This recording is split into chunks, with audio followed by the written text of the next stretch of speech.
Hello, ladies and gentlemen. No.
Ladies and gentlemen, mesdames et messieurs, please be upstanding for the President of the Assembly.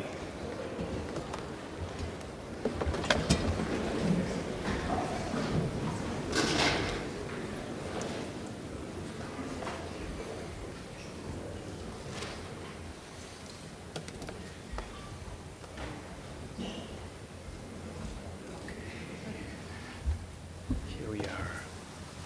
Sir.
I declare the spring session of NATO Parliamentary Assembly open.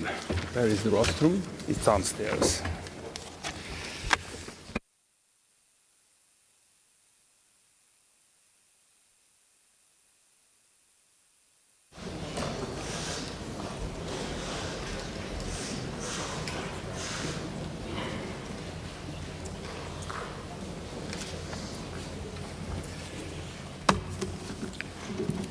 Your Excellency President Nausėda, the Honourable Speaker of the Seimas, former member of this Assembly, Madam Prime Minister, Madam Deputy Secretary General, Commissioner Kovilius, ladies and gentlemen, dear colleagues. Let me begin by thanking our Lithuanian hosts for their warm welcome and excellent organization. On behalf of the entire Assembly, I extend our sincere condolences on the sudden passing of Lithuanian Member of Parliament, Mr. Evgenijus Šulkinas. It is also with great sadness that we note the passing of Baroness Ramsay of Cartwell of the UK. She was a distinguished parliamentarian, national security professional, and valued member of the NATO Parliamentary Assembly.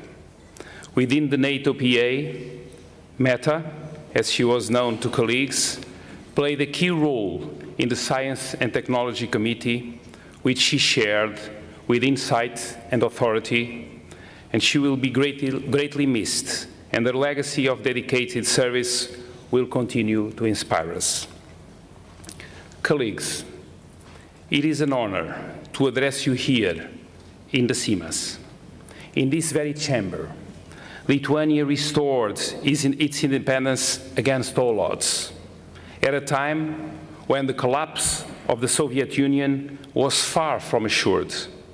It was an act of courage, anchored in an unwavering commitment to democracy. Standing here is a powerful reminder of what NATO stands to protect. It also reminds us of a simple truth: freedom is not for free. It must be defended, and we all have a role to play. This message is especially urgent. We meet at a time of profound challenge. Russia's war of aggression against Ukraine continues, alongside its reckless behavior and destabilization campaigns across the alliance. We have seen this most starkly in recent drone incursions in Lithuania, and just a few days ago in Romania.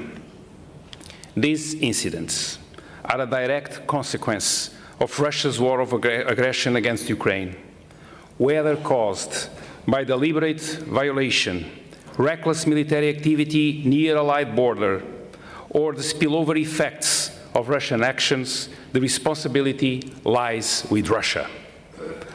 Our response must be clear: strong solidarity, an ironclad commitment to collective defense, and the continued strengthening of NATO's deterrence and defense posture, particularly along the eastern flank.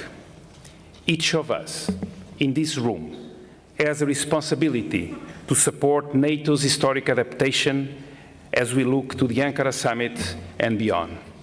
I see four clear priorities for our community of political leaders. First, we must lead in turning political commitments into real capabilities. This means ensuring we all meet the goal of spending at least 5% of GDP on defense and security, as agreed in The Hague. As parliamentarians, we play a decisive role, shaping public debate, sustaining political will, tracking implementation, and demanding results. We must also work to accelerate delivery timelines well before 2035. It also means enacting the right laws, incentives and reforms needed to boost production, accelerate procurement, remove barriers to cooperation and drive innovation. We must adapt peacetime procurement frameworks to a far more contested environment and build a defense industrial base that is strong, resilient, innovative, and ready at scale. Second, as members of Parliament from Europe and North America, we must support building a stronger Europe in a stronger NATO. European allies and Canada must invest more, produce more, and fill the forces, capabilities, enablers, and infrastructure required to assume greater responsibility for the conventional defense of Europe. But let's be very clear. A stronger European pillar is not an alternative to NATO. It is essential to making NATO stronger and future-proof. Fairer burden sharing makes deterrence more credible, and a resilient transatlantic bond remains our great strategic advantage. A few weeks ago, I visited the United States Congress, and let me use this occasion to thank Congressman Mike Turner and the entire US delegation to the NATO Parliamentary Assembly for their warm welcome and outstanding leadership. Those bipartisan discussions reinforced my confidence in our alliance and in the role of this Assembly as an anchor for stability and political resolve. Across Congress, I heard a clear message. As Europe and North America, we are strongest when we face threats together, from Russia, China, Iran, and North Korea, and when NATO has both the political will and the resources it needs. Third, we must be at the forefront of strengthening resilience within our societies. This means engaging our citizens, fostering a culture of defense and preparedness, and reinforcing democratic resilience. It requires protecting critical infrastructure, addressing strategic vulnerabilities, and investing in civil preparedness through a comprehensive approach to security. Finally, sustaining support for Ukraine remains our absolute priority. A strong, sovereign, and independent Ukraine is vital to the stability of Euro-Atlantic area. Our support must be faster, more predictable, and matched to Ukraine's battlefield needs, including through Pearl, deeper defense industrial cooperation, co-production, and joint development. Colleagues, NATO is changing in profound ways because the world around us is changing in profound ways. It is more unstable and more contested. In such a world, keeping NATO strong has never mattered more, and our Assembly has never mattered more. Declarations do not defend territory. Budgets do not pass themselves. Capabilities do not appear because leaders announce them. They require political courage. They require legislative action. They require public support, and that is where we come in, by approving defense budgets, passing the right laws, holding governments accountable, and explaining to our citizens why defense is not an optional expense, but the price of freedom, security, and peace. So my call to each of you is clear. Let us continue to work in our capitals and in this Assembly to deliver the political will that makes deterrence credible. Let this spring session in Vilnius send a clear message. NATO is united, NATO is adapting, NATO will defend every inch of Allied territory, and this Assembly will do its part to turn commitments into capability, solidarity into strength, and resolve into action. Thank you.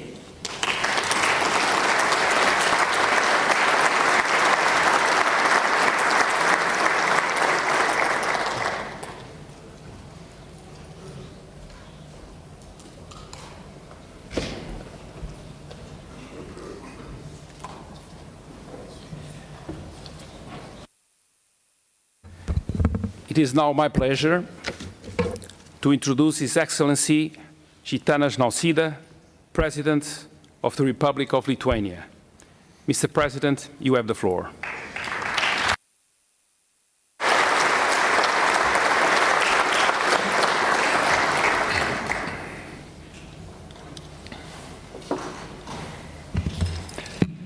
Distinguished President of the NATO Parliamentary Assembly, Speaker of Seimas, Prime Minister, NATO Deputy Secretary General, Commissioner Kubilius, members of Parliament and the Parliamentary Assembly, ladies and gentlemen. It is my pleasure to warmly welcome you to the spring session of the NATO Parliamentary Assembly in Vilnius. This meeting comes at a time of profound geopolitical change. The rules-based international order is under pressure. Strategic competition is intensifying, and military power has once again become a central factor in international affairs. To navigate this rapidly changing environment, we must be prepared not only to react, but also to act with unity, confidence, and strength. More than ever, we must defend what we have worked so hard to achieve: our freedom, our security, and our democratic way of life. At this crucial moment, Lithuania stands together with our allies as a proud member of NATO, the strongest alliance in history. And I am proud to say that NATO's commitment to defend every inch of Allied territory remains ironclad. Our adversaries would be wise not to test our resolve. An important role is played by the NATO Parliamentary Assembly as NATO continues to adapt to a changing strategic environment. By strengthening democratic oversight, shaping public debate, and reinforcing the transatlantic bond, you contribute directly to the security of both Europe and North America. Looking ahead, our task is not to search for alternatives to the transatlantic relationship, but to strengthen it further. Two objectives: a stronger Europe and a sustained American commitment do not exclude each other. They remain mutually reinforcing pillars of Allied security. Only a stronger Europe will become a more capable and credible ally for the United States. And only a strong transatlantic bond will provide the foundation for lasting peace and stability across the Euro-Atlantic area.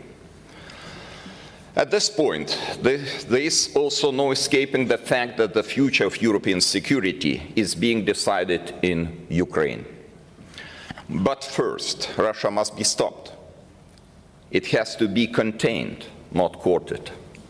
Renewed calls for engagement with Moscow do not reflect Europe's security needs. Failing to set clear conditions and build credible deterrence would be more likely to embolden the aggressor rather than moderate its behavior. The only way forward for the allies is through the combination of military strength, deterrence, resilience, and sustained support to Ukraine. We have to increase pressure on Russia until the Kremlin understands that aggression will never prevail. We must also significantly strengthen Ukraine's deterrence and defense capabilities in the short, medium, and long term. This includes sustained military assistance, industrial cooperation, long-term security commitments, and full implementation of initiatives such as the prioritized Ukraine requirements list. If every NATO ally committed just 0.25% of GDP annually to Ukraine, together we would generate approximately $143 billion each year for Ukraine's defense and Europe's security. The resources are there. What we need most is political will and fair burden sharing. History will judge us not by our declarations, but by our actions. We must rise to the occasion and treat Ukraine's defense as a collective security imperative.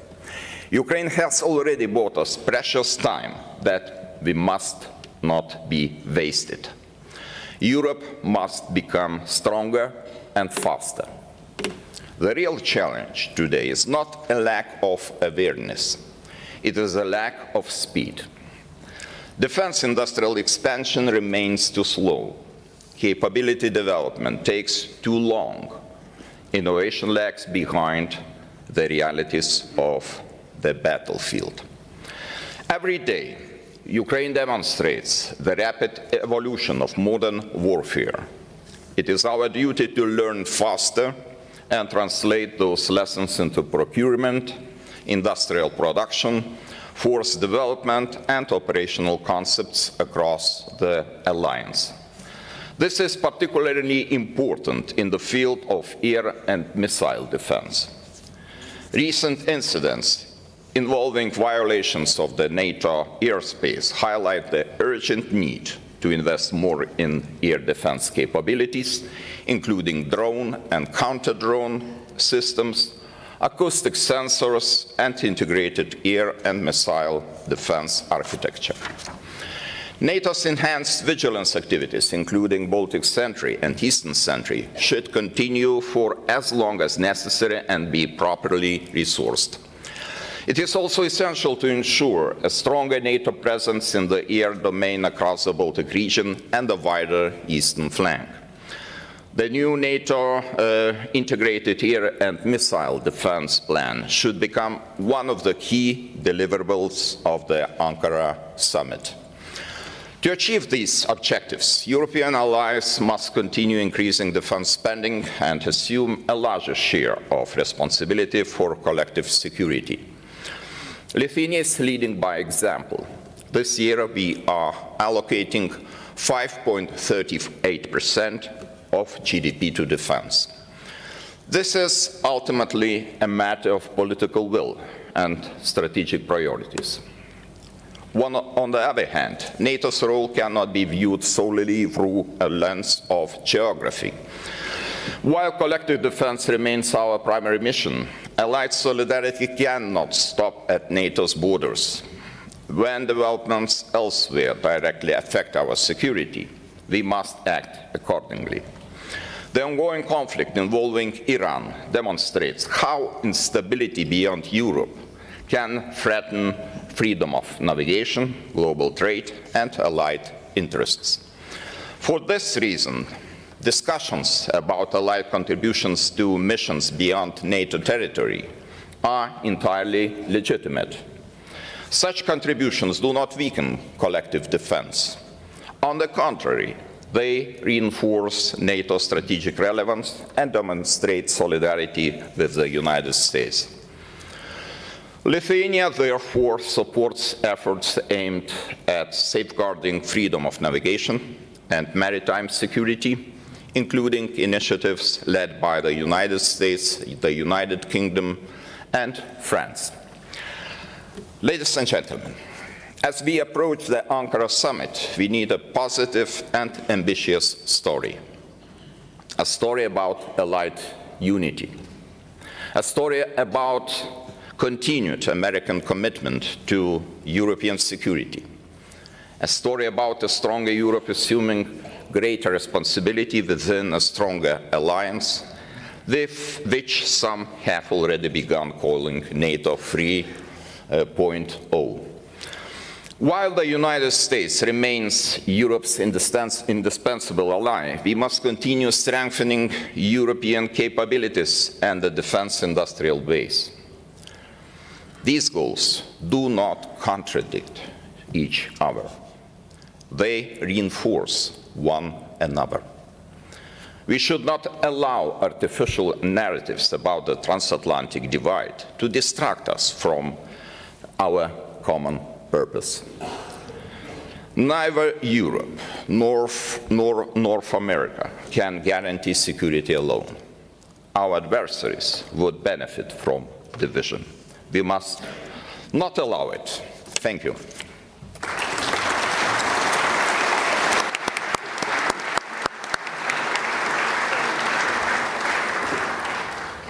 Thank you, Your Excellency, for taking the time to speak to us today. Thank you very much. It is now my pleasure to introduce Jusas Olekas, Speaker of the Parliament of the Republic of Lithuania. Please, Mr. Speaker, you have the floor. Thank you, Mr. President.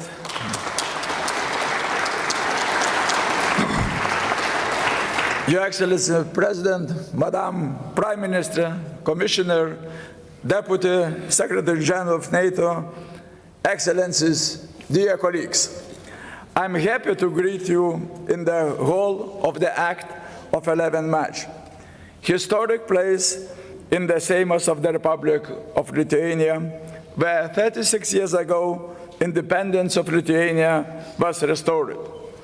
Pleased to welcome you not only as a Speaker of the Seimas, but as well as former Minister of National Defense and former head of the Lithuanian delegation to NATO Parliamentary Assembly, recalling the time when Lithuania announced its desire to join NATO, went through the democratic accession and reforms process, and finally became member of Alliance.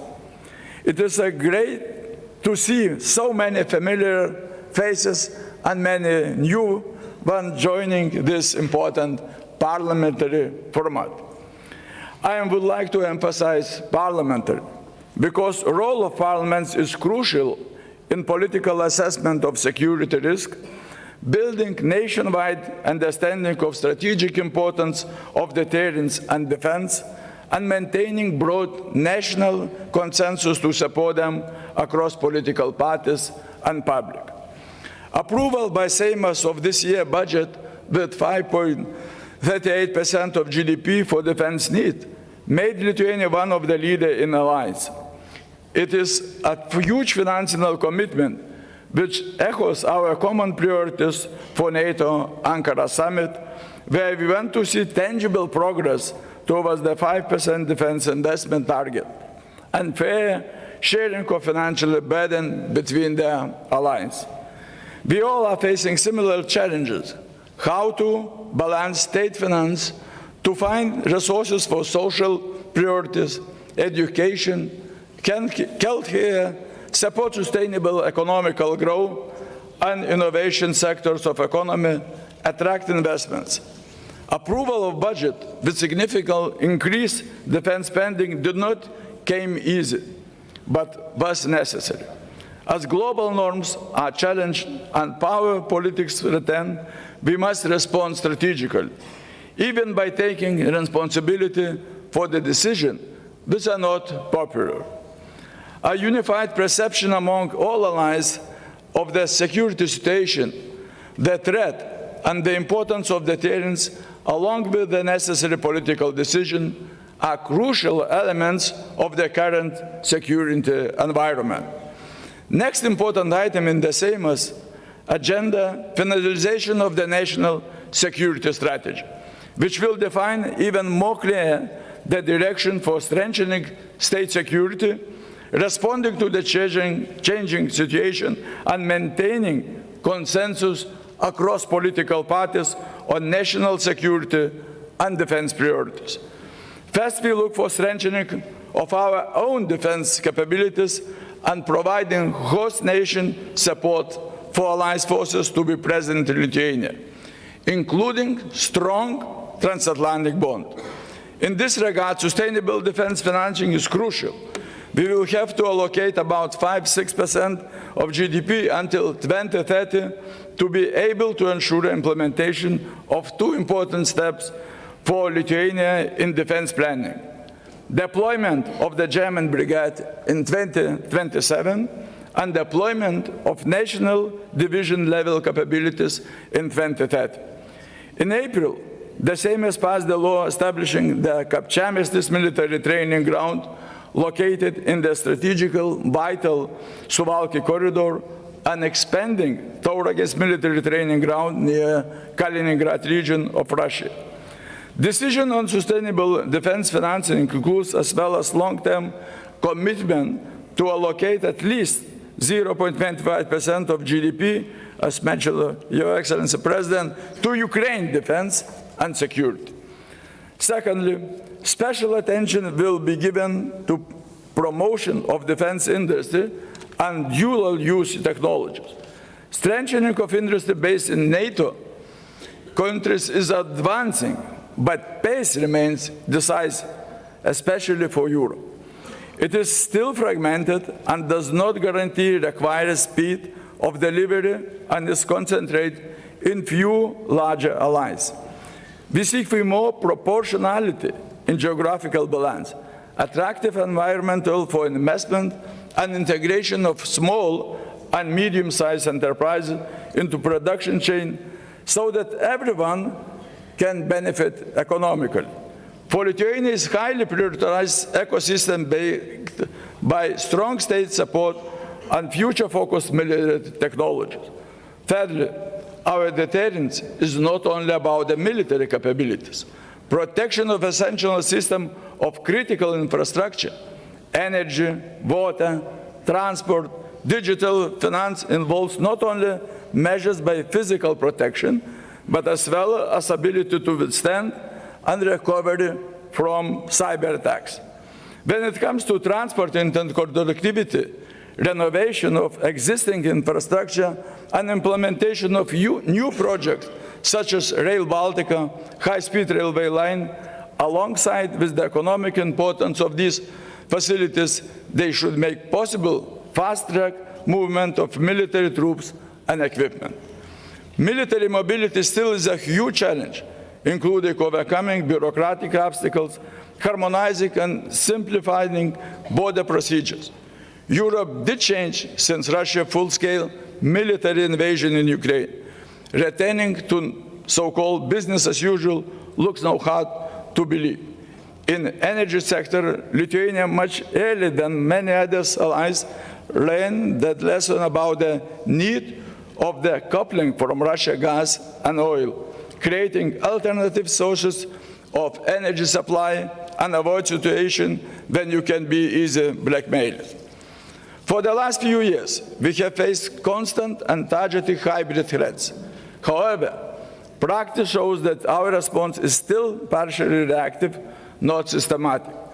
Hybrid attacks, including disinformation, are used for broader purposes to influence domestic opinion and weaken trust in democratic institutions, divide society, make impact on political decisions, and reduce support for foreign and security policy direction. Essential part in responding to these threats is implementation of civil resistance strategy, where society does not passively observe hybrid attacks, but become a part of resilience through the education, critical thinking, and active engagement. It is necessary to communicate in a coordinated way when unified state voice strengthens citizen understanding rather than deepens information noise. Dear colleagues, during the upcoming presidency of the European Union Council in the first part of 2027, Lithuania will place a strong emphasis on security, enlargement, and reinforcing Europe's unity, ensuring that the EU remains a credible, resilient, and influential global actor. capable to defend its interests and values. It is obvious that Europe must take on greater responsibility for its own security and become a military, strong, and equal partner. At the same time, as you, President, mentioned, Europe's defense must strengthen NATO, not duplicate. NATO remains the backbone on our security. Maintaining the US military presence in Europe is of critical importance, especially on NATO eastern flank. These are our main expectations from this year's NATO summit in Ankara. Lithuania's Seimas is ready. How much it depends on our efforts to contribute to the success of it. Thank you.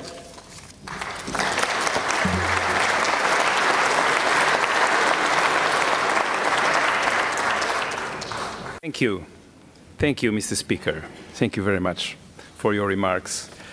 It is now my pleasure to introduce Inga Rugienene, Prime Minister of the Republic of Lithuania. Prime Minister, you have the floor.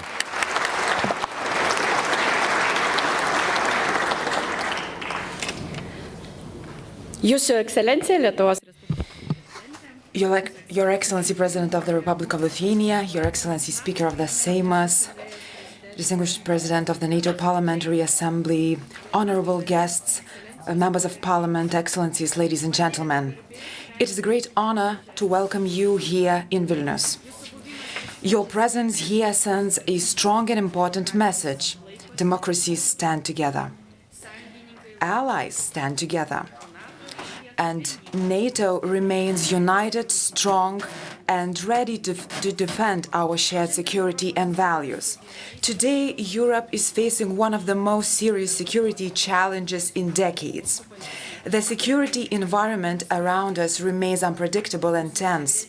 Russia's aggression against Ukraine continues to challenge not only European security, but also the principles of freedom, sovereignty, and international law. In times like these, the importance of NATO becomes even clearer. For Lithuania, NATO is the key element of our security. But NATO is more than military power. NATO is a community of trust, responsibility, solidarity, and democratic values.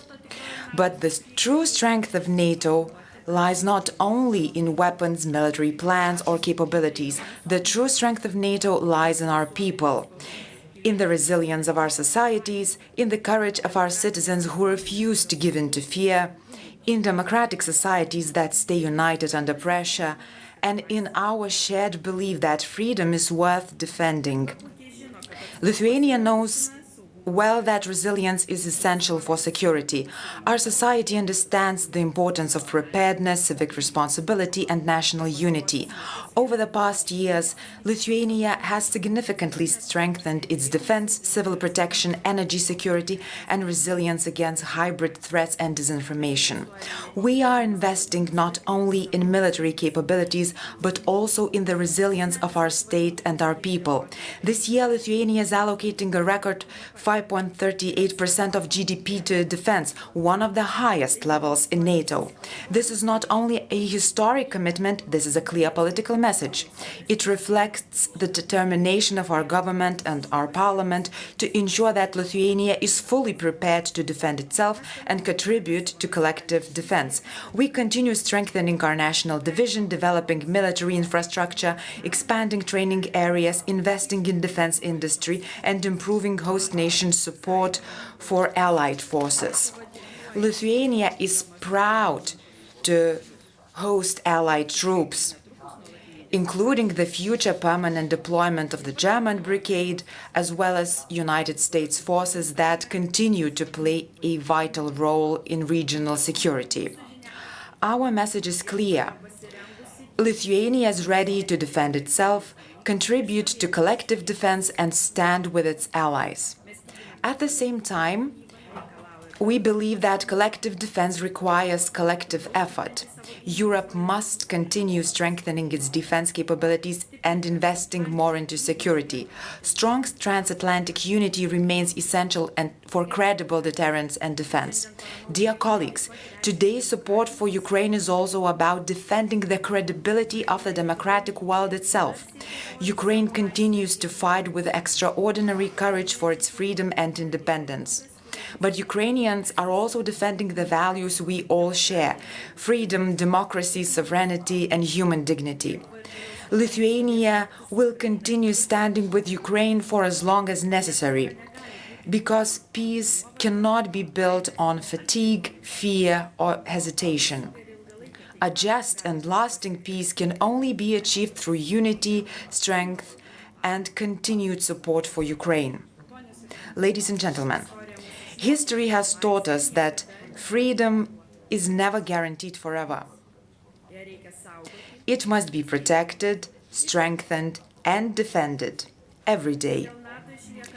That is why NATO remains vital. And that is why we must continue investing not only in defense capabilities, but also in the resilience of our societies, the unity of our democracies, and the confidence of our citizens. Lithuania deeply believes in NATO and in the strength of allied society. Because together, united in purpose and values, we remain stronger than any threat we face. Thank you for your partnership, your leadership, and your commitment to our common security. I wish you productive discussions and a meaningful session here in Vilnius. Thank you.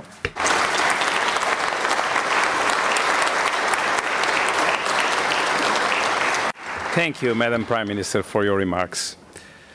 I have now the pleasure to introduce Radmila Shekerinska, Deputy Secretary General of NATO. Radmila, the floor is yours. Thank you. Mr. President, Mr. Speaker of the Parliament, Madam Prime Minister, dear Marcos, dear Commissioner, thank you very much for giving me the pleasure and the opportunity to come back to Vilnius. I do believe that location is a message. And having this NPA plenary here today in Lithuania demonstrates the importance of the Baltic region, the importance of Lithuania for our transatlantic security. Lithuania is vital for our shared security and essential for NATO's deterrence and defense. But it also shows how no ally ever stands alone in the alliance. Our forward land forces are deployed from the Baltic to the Black Sea. Our NATO jets protect the skies here, but also across the totality of the eastern flank. NATO is ready, willing, and able to defend every inch of Allied territory. We stand in solidarity with Romania after the drone incident last week, and as we heard also today, our host here in Vilnius and other eastern flank allies know too well what Russia is capable and willing to do, and how reckless their actions have become. This reckless behavior is a danger to us all. It continues to target civilians and civilian infrastructure across Ukraine, and the consequences of Russia's illegal war of aggression impact very directly our own security. This is why the paramount role of NATO, our role, is to never let our guard down, especially as we know that the threat that Russia poses to our alliance will not vanish even with the end of the conflict and the war in Ukraine. Russia is investing 40% of its budget in defense. You don't do this if you're interested in peace. You don't do this if you are a status quo power. And Moscow is churning out military equipment around the clock. On the other side, we also have to look at the big picture. We have to be clear about the fact that China continues to modernize its forces and expands its nuclear capabilities without any transparency. investing massively in military technology and innovation, but also enabling Russia's war in Ukraine. Iran has long posed a threat with its both nuclear and ballistic missile program, and it is now trying to hold the global economy hostage by closing the Strait of Hormuz.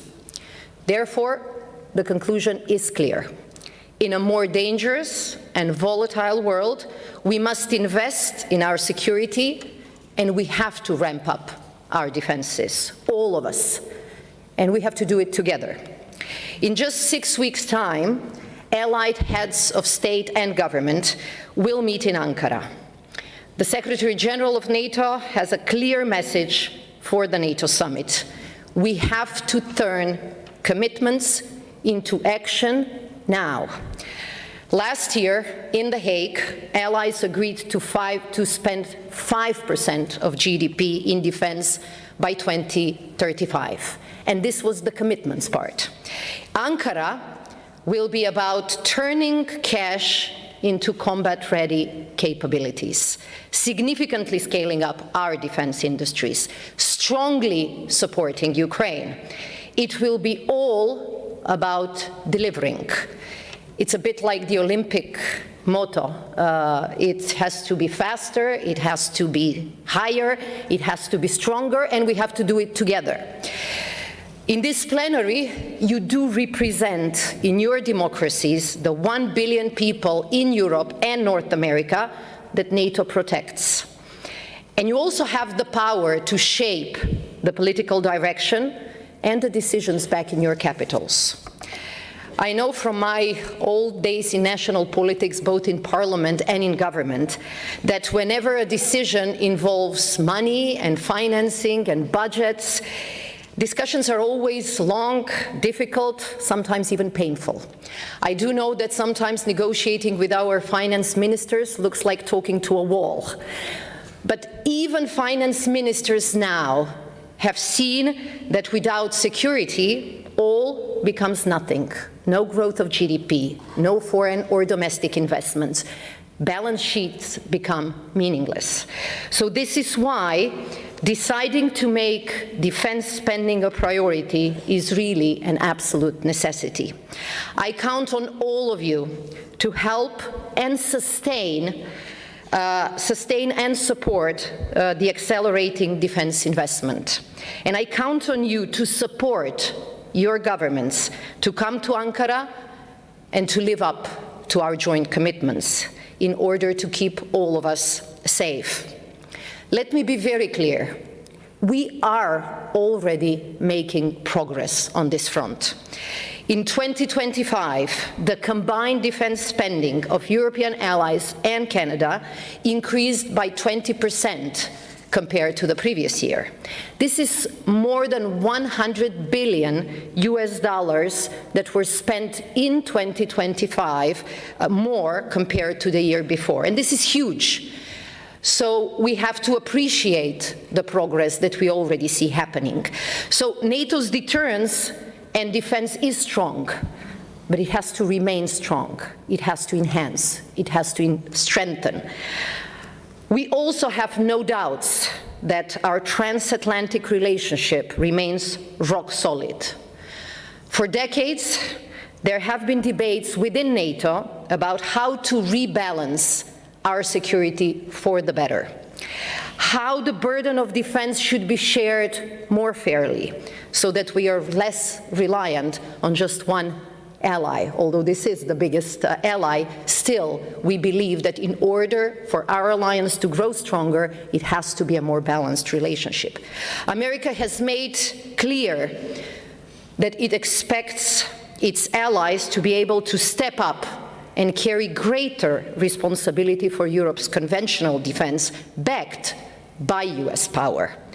This is exactly what we see happening now. And this is exactly the goal that we have for the future and for Ankara.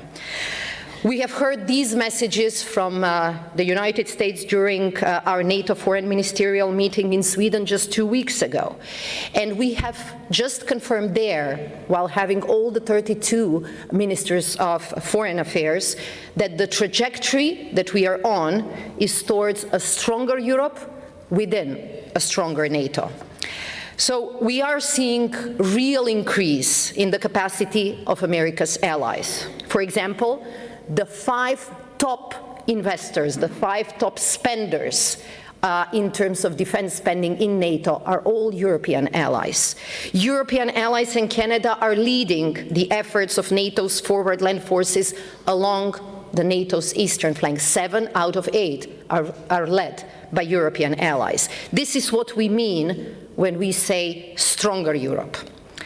But we must also ensure that our transatlantic industrial base becomes stronger, because as we said, it's not only about investing more. It is also about having the right warfighting capabilities, a lot more than we have now. And this will be the front and center at the Ankara summit.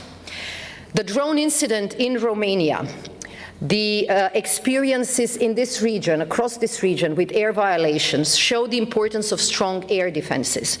So we need a stronger air defense. We need jets, we need missiles, we need interceptors, we need counter drones and drone technologies to keep us safe.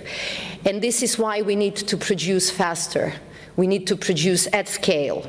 Factories must ramp up production, diversify also supply chains, and integrate the latest technologies.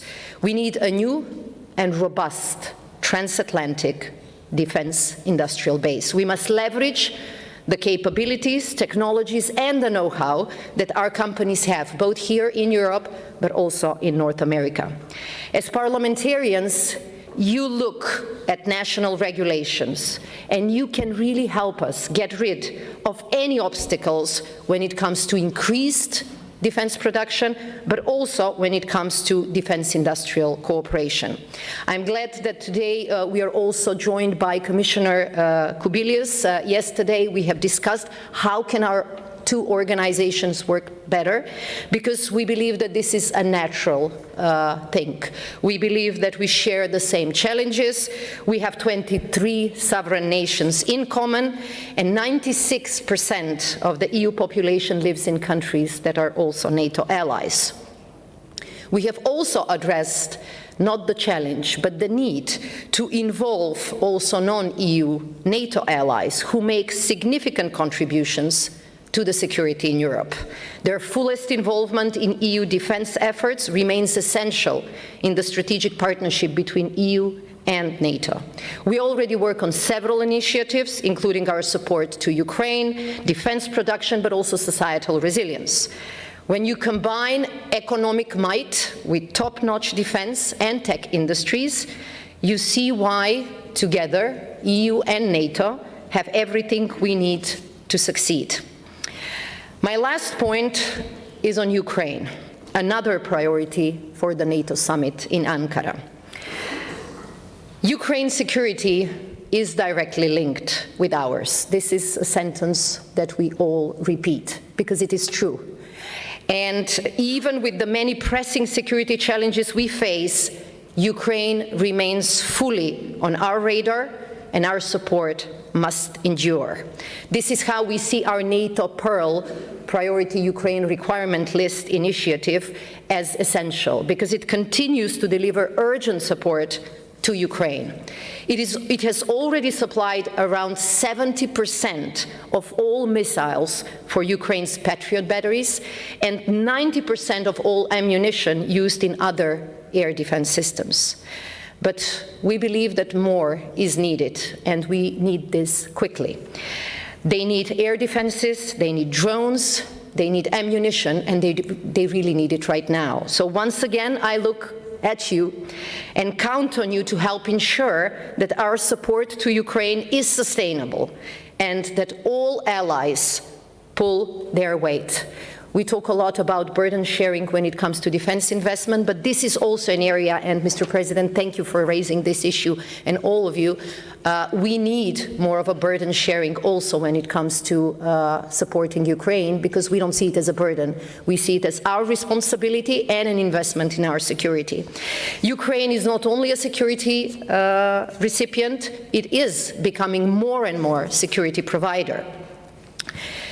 If you look at what has happened in the last years, ever since the Russian attack on Ukraine started, you will remember that when it started, they called it the special military operation. They envisaged a short one. It didn't go to plan. And what we see these days is that Russia is suffering heavy losses because of the courage, the skill, and the expertise of the Ukrainian armed forces. So make no mistakes, Russia is struggling in Ukraine, and this is why they're becoming more reckless. And this is why we have to support Ukraine even more. We are learning also a lot from Ukrainian experience. They're becoming an innovation powerhouse. And this is why today and tomorrow in Vilnius, we will hold our NATO Ukraine Defense Innovators Forum to actually talk about the opportunities, how to harness that knowledge, that expertise, that strength in the Ukrainian armed forces.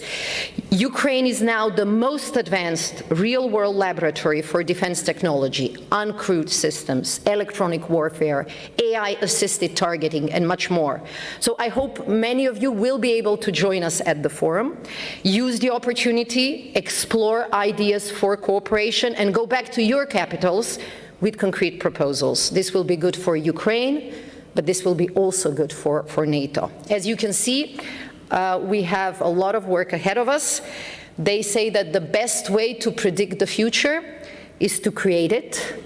So our role in creating this safe, secure future is by investing in our resources, investing in stronger Europe, in stronger alliance. Thank you for supporting that goal.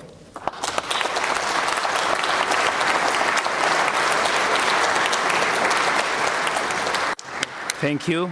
Thank you very much for your remarks. I now have the pleasure to introduce Andrius Kubilius, European Commissioner for Defence and Space. Commissioner, the floor is yours. Your Excellency President, Speaker, Prime Minister. Prime Minister is leaving, no problem. Dear colleagues, dear friends, welcome to Seimas, to my parliament. I was parliamentarian here for 27 years. In these very seats, I was sitting right here somewhere, controlling microphone, and was facing tough parliamentary control of this House when twice I was the Prime Minister of this country. So you can understand why it is a great pleasure for me to speak with fellow parliamentarians. And welcome to Lithuania, my home country. And welcome to the eastern flank region, from the Baltic to the Black Sea, the eastern border of the European Union, the eastern border of NATO. Dear friends, your visit comes at exactly the right time, a time of increasing threats, disinformation, provocations against this country and the whole eastern flank. My dear Romanian friends here today, my complete and heartfelt solidarity. And of course, I applaud NATO Secretary General Mark Rutte promise to defend every inch of NATO territory. It is clear what explains Putin's erratic attacks. Ukraine is starting to prevail. The more Ukraine prevails, the more nervous Putin gets and desperate. The goal of Putin to frighten people in this region and Europe, maybe we shall stop supporting Ukraine. Our answer, not back down, but double down. Further increase defense spending and production. Support the eastern flank and support for Ukraine, so Ukraine will prevail. Dear colleagues, NATO Parliamentary Assembly meeting at this time here in Vilnius means a lot to the people of this country and this region. The same as Commission President's visit last week. It shows NATO has our back, and the European Union also has our back. NATO and the European Union, two organizations united by a single purpose: to keep Europe free, safe, and at peace. The division of labor is clear. NATO brings military might, and the European Union brings financial and industrial might. Today we have three topics on the future of our defense to discuss, and the NATO Parliamentary Assembly is the best place to do that: European security architecture, European defense industry, and the issue of Ukraine. First, I call on you to take the lead on the debate on the future of European defense architecture. As it was spoken out, our American allies are asking us, Europeans, to take primary responsibility for our own collective conventional defense here in Europe, inside NATO, but moving much more to European collective defense of Europe. Member states are in charge of defense, so Europe needs national parliaments also to answer. How do we build a post-Cold War NATO 3.0? How we are going to make the European pillar of NATO stronger, in order to make our transatlantic NATO stronger, not only materially, with European strategic enablers, but also with us all in Europe, ready to fight as Europe, not only as a combination of 27. Is the idea of European Defence Union a proper answer for us in Europe, not only in the European Union, to become much more united in defence? You are the right people to answer these questions. Second question, on European defence industry. Russia still outproduces the European Union, and really heavily outproduces. It is dangerous. It creates temptation for Putin. European national parliaments need to ask their governments, our governments, why are our industries not scaling up, despite the fact that money are increasing? Ukraine increased defense production by 50 times since 2022, up to 50 billion euro, up to the level what German defense industry now is able to produce per year, or French defense industry is able to produce per year. In Ukraine, they have sharp competition, market rules, and dynamic innovations in defense industry. We, on our side, we have no single defense market in Europe, no competition, lack of innovations, and lack of industrial ramp-up. The European Union governments protect their national industries, procure up to 70 or 80% what their defense primes are producing, and 80% of defense procurement procedures is a direct award without public tender, using Treaty on Functioning of European Union, Article 346 exemption. It means no single defense market in the European Union, no space for competition for SMEs or startups. Traditional defense primes are influencing governmental demand, which means that they also have a strong influence on national military doctrines. That is why we need to understand, also in the national parliaments, that the fight for single defense market in the European Union is also the fight for the possibility to have a modern defense doctrines on a national level. And third question, on Ukraine. First of all, can we increase our support in order for Ukraine to prevail even more, and in such a way to bring Putin to negotiate a just peace? That will cost more than we are giving now, but not doing that, in the end, will cost us much more. And second, Ukraine has the best military force in Europe and in the world. Read Marco Rubio or Alex Stubb and many others' recent comments. It would be difficult to understand if we in Europe would not take it as our vital interest to integrate the best European or even global military force of Ukraine into our European defense architecture. While NATO membership for Ukraine is still not agreed, while EU membership will take perhaps a longer period of time, the national parliament should push for Ukraine's membership of the European Defence Union, with an European Security Council in the leadership of such a union, and with Ukraine in such a Security Council. In closing, let me say, NATO is the biggest and most successful military alliance in the world. The European Union is the biggest and most successful single market. Together we can outproduce Russia and deter Russia, and prevent war on the continent of Europe.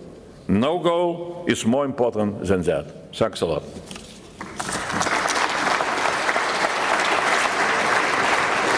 Thank you. Thank you very much, Commissioner.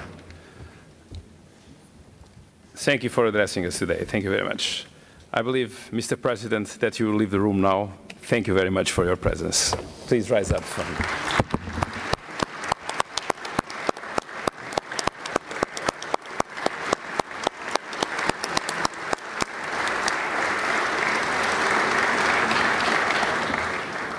I would like to invite you both to join us, please.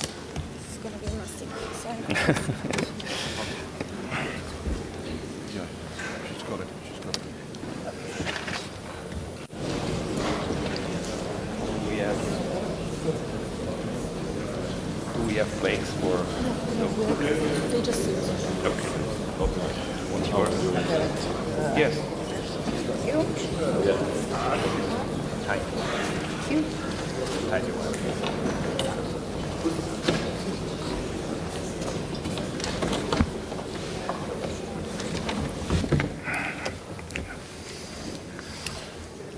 Colleagues, we now have a question and answer session with the Deputy Secretary General of NATO and with the European Commissioner for Defense and Space.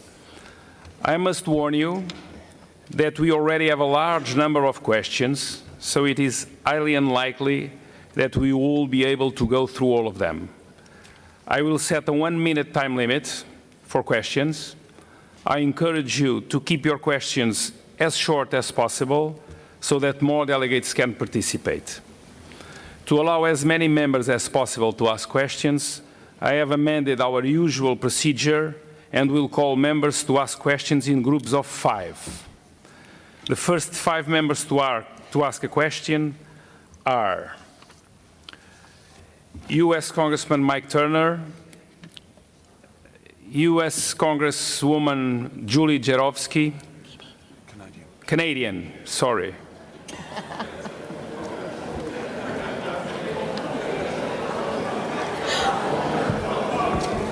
Sorry about that. United Kingdom, Sir Alex Shelbrook, Spain, Fernando Gutierrez, and France, Natalia Poussirev. Congressman Turner, please, you have the floor, and once again, my apologies to Julie. Great to see you both. Thank you for being here. We, of course, know you in your prior roles and in your current roles. We're very glad that you are serving. Madam Deputy Secretary General, as the U.S. delegation, we continuously get questions about the U.S. commitment to Ukraine. We'd like to get your view of the U.S. continuous support and the essential nature of the U.S. support for Ukraine, because it is continuous and it is essential.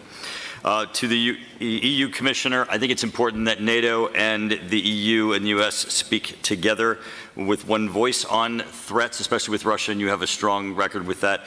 There is a threat of Russia's anti-satellite nuke program. We don't have you yet on record with that. That threat is extreme. It appears it's to be clearly a violation of the 1967 Outer Space Treaty, and it must never be allowed to be placed in orbit. I'd love for you to comment on that. Thank you. Thank you. And now, Julie Jarowski from Canada. Thank you. Thank you, Mr. President. Deputy Secretary General, I want to say a huge thanks to you for being here and for making being here a priority. As you know, Canada continues to be deeply committed to the NATO alliance. It remains the cornerstone of transatlantic security. My question to you is around Arctic security. The High North and Arctic security is a key priority for NATO parliamentarians. For Canada specifically, Arctic security is a strategic priority for our government, not only as a way to protect our sovereignty, but also to contribute to NATO deterrence and defense priorities. Our foreign minister last week has formally called for a dedicated NATO Arctic security and defense strategy, We now know that we have 7 of the 8 Arctic states are our allies. We also know that Russia has rebuilt its northern military posture, that China is positioning itself as a near-Arctic state.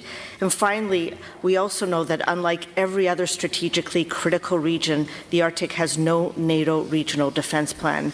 So, Deputy Secretary General, does NATO agree it is time to develop a formal Arctic regional defense plan? And if so, what is the pathway to get there? Thank you. Thank you, Julie. Sir Alex Shelbrook from the UK. Thank you, Mr. President. And actually building on the last question, I'd like opinion on how we seek to balance and distribute maritime forces as we look to protect the critical infrastructure in the High North, the undersea infrastructure. We need to keep our remaining presence in the Baltic, on the eastern flank. So there's going to need a lot more planning as we redistribute resources. And I'd also like opinion on how we continue with the GI-UK gap, the upgrading of, I think the Americans are upgrading the radar on the Faroe Islands, but obviously the security of this issue remains important. Seek opinions on those issues. Thank you, Halek. Now, Mr. Fernando Gutierrez from Spain. Thank you, Mr. President. I'm here. Thank you, Deputy Secretary General. Thank you, Commissioner, for your introductory remarks and for being here. Unity of effort is a key element of our alliance's success.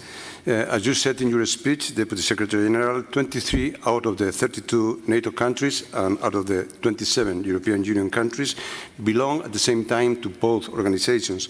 However, we hear very often different speeches from our national representatives, European Union national representatives, depending on whether they speak in front of a European Union audience, when they speak very much about strategic autonomy, or they speak in front of the NATO audience when they speak very much about the strengthening European Union pillar within NATO. How do you think this sort of slight ambiguity can be used by NATO adversaries on their disinformation campaigns against NATO interests? Thank you. Thank you, Fernando. And now Mrs. Natalia Poussirev from France. Merci, Monsieur le Président. Thank you, Mr. President. Madam Deputy Secretary General, Commissioner, clearly European allies need to bear a bigger share of responsibility for the defense of Europe, be it in terms of funding, of capabilities, of production with a stronger industrial base, but also for their support to Ukraine in the long term.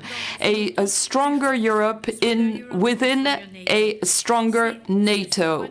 This is what we need to strive for among allies. The Ankara summit, will the Ankara summit set this as a priority in their discussions? Thank you. See, who wants to start? You, please, Madam Deputy Secretary General. Well, thank you very much for these questions and for allowing me to focus on some of these things, basically repeating many of the issues in my speech. Let me start first with the U.S. support to Ukraine. I think that generally the alliance has been a key supporter to Ukraine in its justified fight to preserve its independence, to preserve its territorial integrity. And the US, as our biggest ally, was probably crucial in these efforts, not only in terms of sharing knowledge, sharing information, sharing intelligence, but also providing key military equipment. And this was the basis for designing the Pearl package last year. So it's basically an attempt to support Ukrainian efforts, especially in the air defense domain, to deal with this crucial challenge by using US stockpiles and funding from European allies and Canada. And in spite of different media reports or comments, what we have seen throughout this period is that Pearl packages kept coming. And to a certain extent, in the course of this year, actually some of the equipment was coming quicker than some of the money and some of the funding. And this was very much a helpful message to all allies who have been very supportive on financing Pearl, to say that this needs to continue.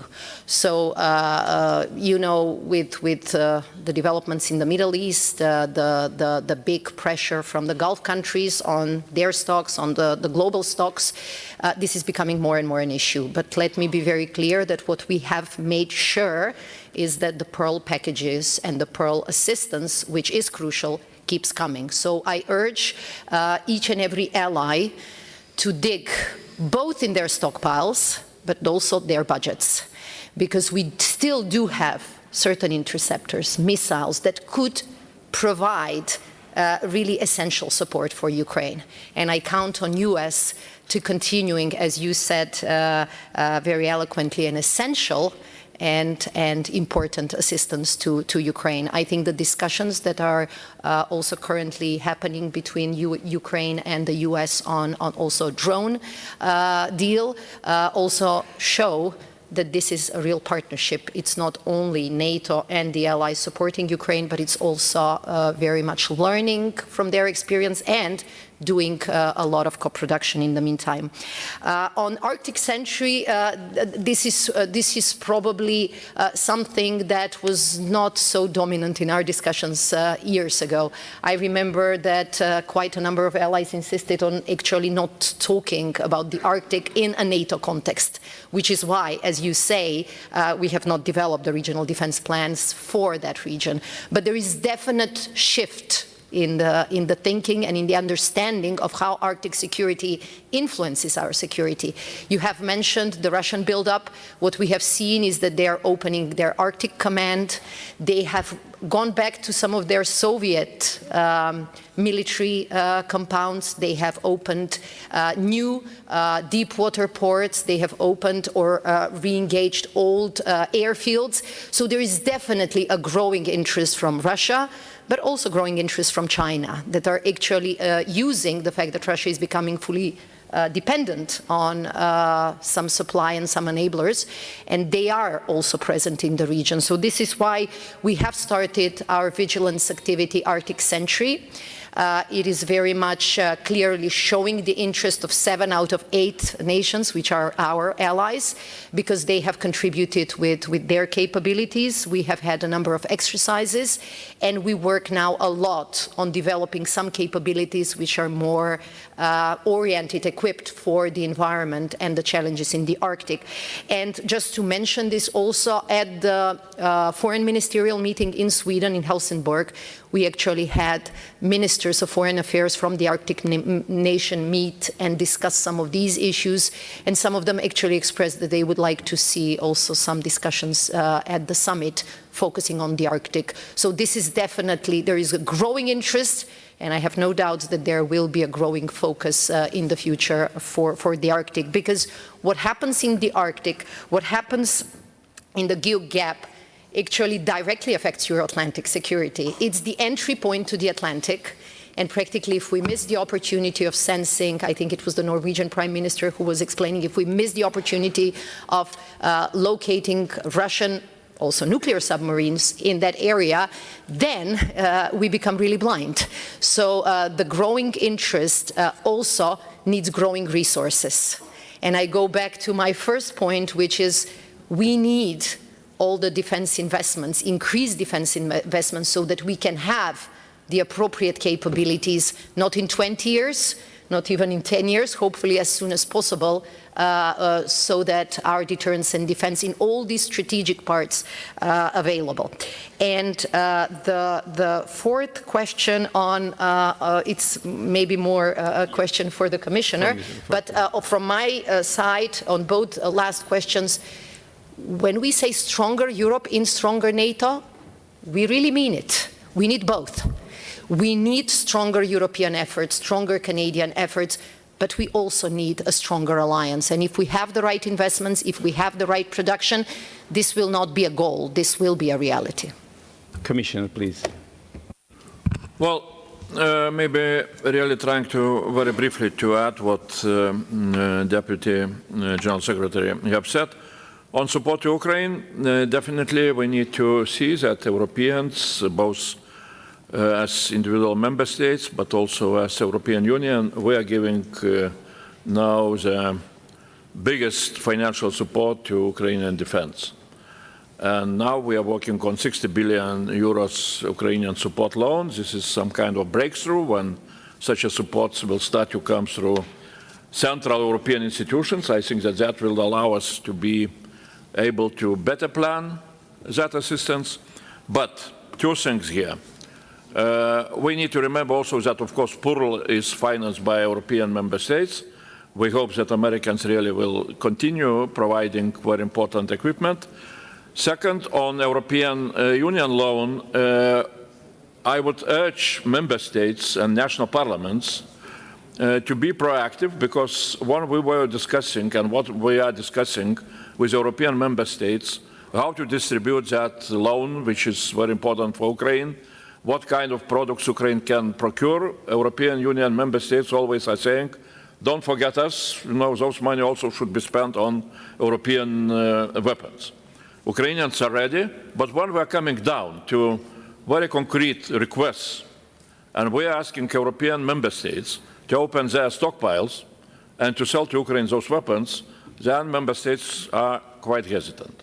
So I would ask, really parliamentarians to be here much more active. And second, in my view, as Europeans, we need to change our rhetoric, and we need to speak not about that we shall continue to support Ukraine as long as it takes, which means that we are supporting survival of Ukraine, but we need to start to speak about that we are going to support prevail of Ukraine. We shall support Ukraine prevailing on all the different front lines, and then to plan our support exactly in that way. So second, I think, well, if I understood question from our American friends, it was a question about space assets, or? You've not made an affirmative statement concerning Russia's anti-satellite nuclear weapons program. Yeah. So, yeah, definitely, we are developing our own assets very much, and definitely, we need to look, first of all, how to defend our assets against adversaries. But of course, if Russians are going to start to build nuclear weapons in space, that would be a total violation of everything.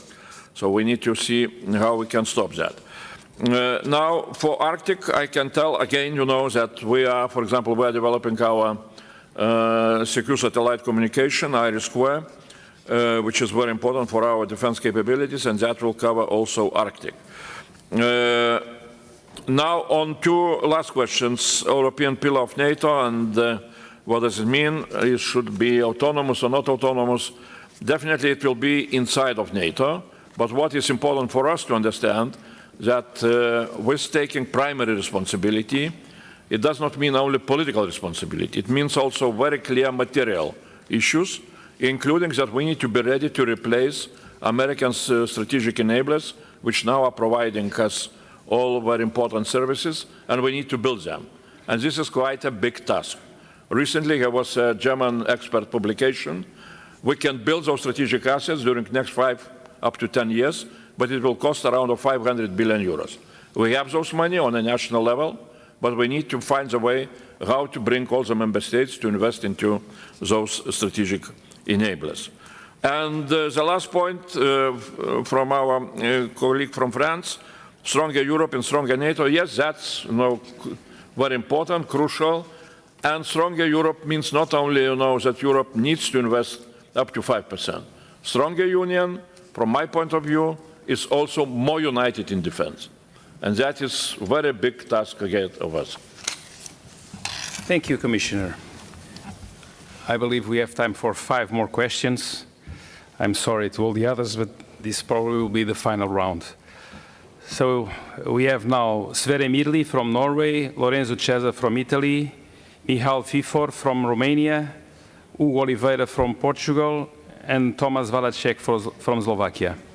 Sverre Mirli, please, you have the floor. Thank you so much, President. I have a question to the Commissioner because defense and space are so closely connected today.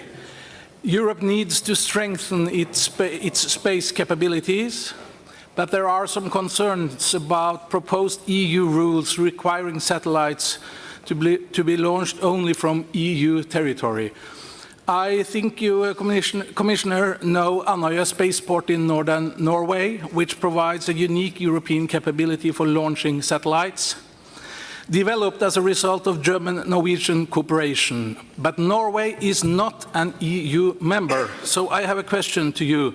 How will the Commission ensure that we together can utilize existing space capabilities, both in EU member states and in non-EU member states, so we together can strengthen Europe's space capabilities? Thank you.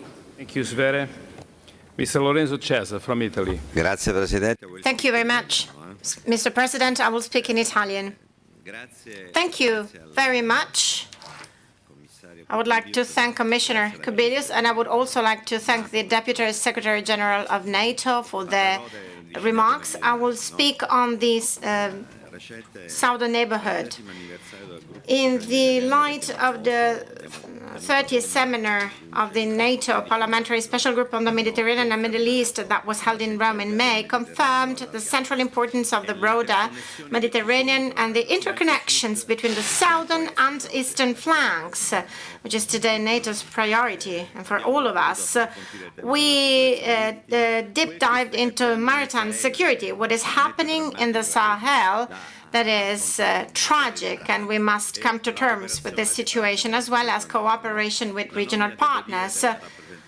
The appointment of Special Representative Javier Colomina was a very positive step forward because it increased dialogue and placed an increased focus on critical infrastructure, hybrid threats. So we really had to focus on these threats. What about the next months? What operational steps should be taken to ensure that the Mediterranean does not remain a separate issue from the deterrence on the eastern flank, but instead becomes a fully integrated part of NATO's comprehensive approach? In summary, what will be the role of Southern Neighborhood at the upcoming Ankara summit? Now, Mr. Fifor from Romania. Thank you, Mr. President. My question goes to Deputy Secretary General Radmila Shekerinska. Dear Madam Deputy Secretary General, NATO has significantly strengthened its deterrence and defense posture in the Baltic region and in Poland. However, many allies remain concerned that the Black Sea region has not seen a comparable level of attention and resources, despite becoming a key theater of strategic confrontation following Russia's war against Ukraine.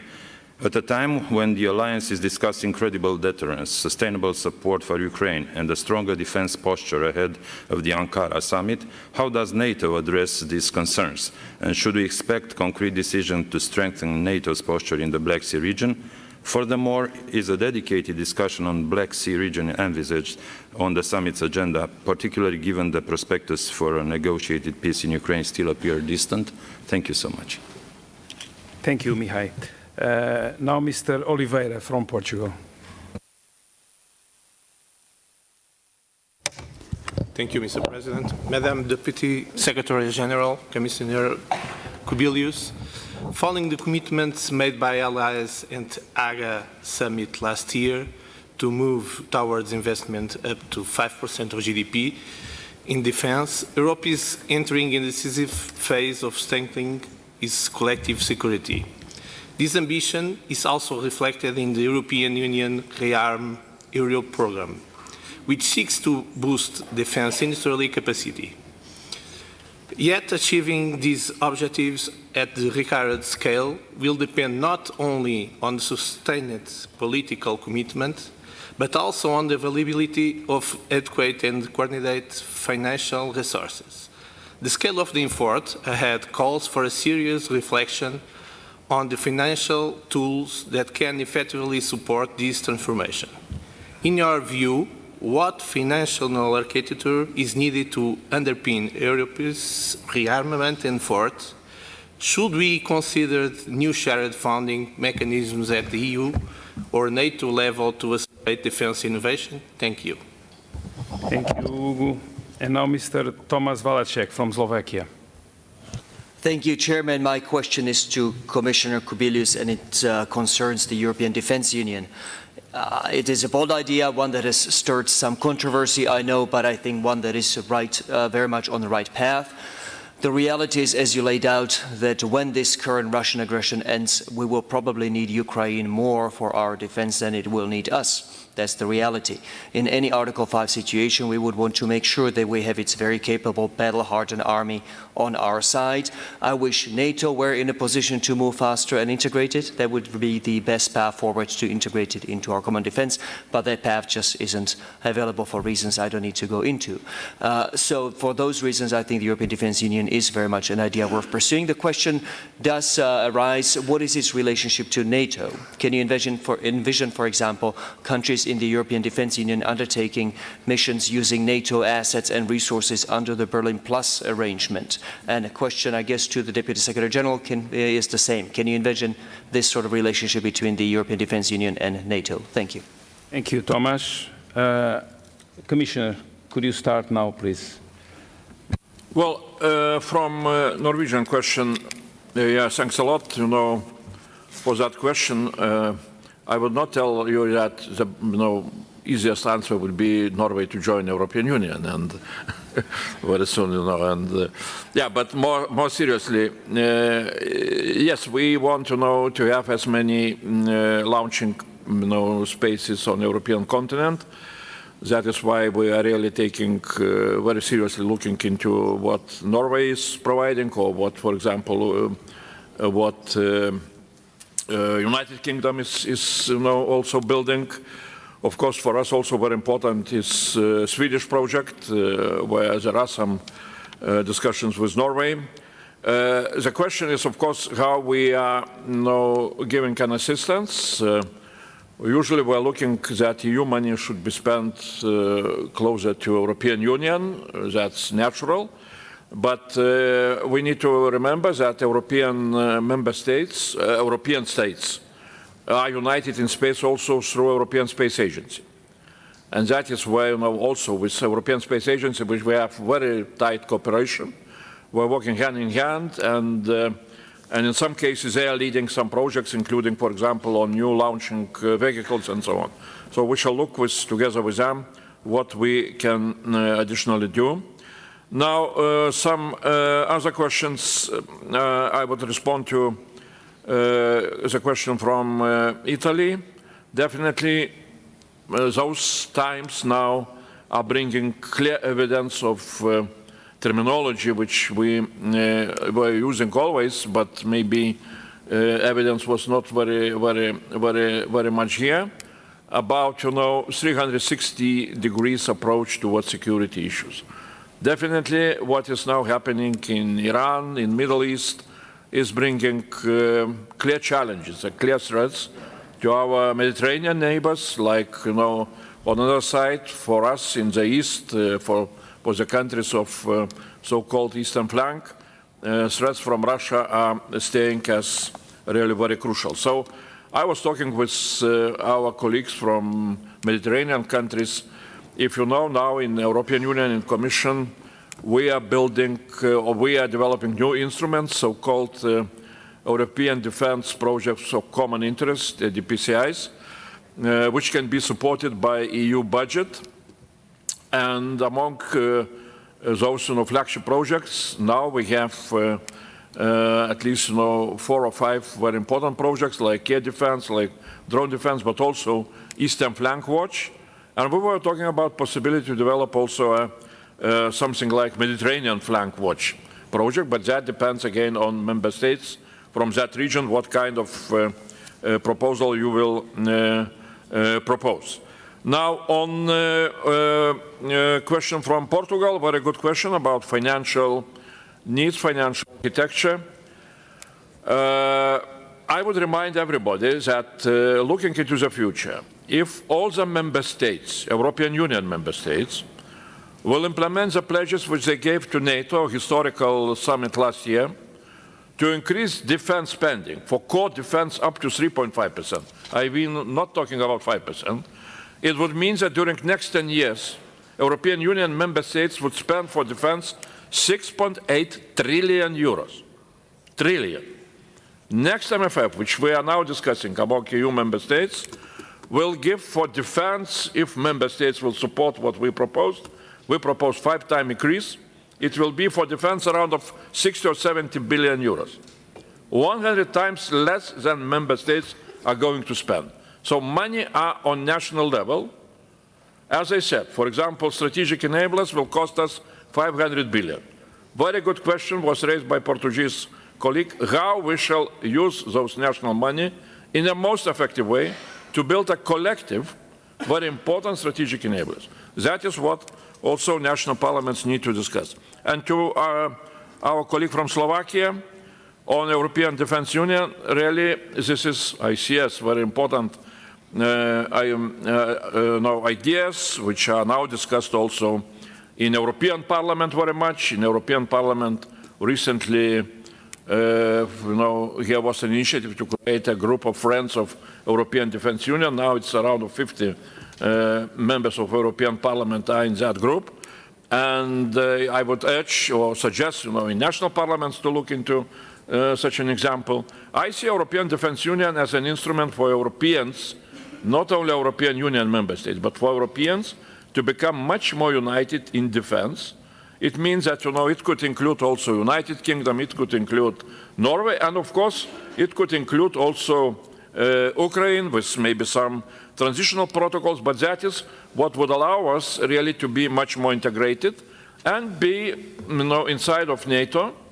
NATO will provide all the military planning and all the military capabilities, but for us to be united in terms of development of our defense projects, in development of our pan-European projects, that is very important, really, what European Defence Union can bring. Commissioner, and I stop here. Thank you very much. But the Deputy Secretary General is really on a tight schedule. Now so I'm on the spot. You have the privilege to wrap up. Let me then be very quick. First, on southern neighborhood, I remember several weeks ago or several months ago, one of our colleagues in NATO said, whenever you neglect the South, it comes back with a vengeance. And it's clearly now a part of our consideration, not only looking into what is happening in the Middle East, but also looking at our southern border and southern neighbors. And this is definitely one of the dimensions that we will have in the South, together with a special representative, together with the reality check that we have seen. We are talking about airspace violations and threats to our eastern flank. Actually, the missile going towards NATO was towards our ally Turkey, and fortunately, due to our strong air defenses, it was stopped. And it is clear one part of our flanks, the southern flank, the southeastern flank, that cannot be neglected. So we will discuss both the security concerns of our allies, but also our relationship with the southern partners. Second, on Black Sea. There is no doubt when we talk about our eastern sentry, about our eastern flank activities, about our enhanced vigilance there, we really talk about Baltic to Black Sea. And when our SACEUR spoke to the Romanian judge just a few days ago after the incident, there was very clearly a focus in that part of our eastern flank. They were discussing not only the investigation, but also the potential increases in capabilities there. So very much in our focus. Third, on the financial resources, we try really to divide our jobs very well with the EU. We don't focus that much on developing new financial instruments. But this reminds me of my last trip to Kyiv. We were taking the rail, and we saw the motto of Ukrainian rail: war is not an excuse. Well, sometimes we need to paraphrase it and remind ourselves, peace is not an excuse either.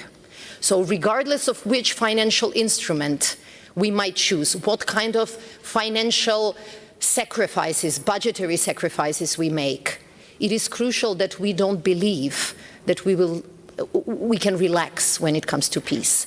So it is not an excuse to postpone decisions and to postpone investments. And this is my final comment. There is an attraction in politics to believe that once the problem is big, that we will come up with a magic wand and a new formula.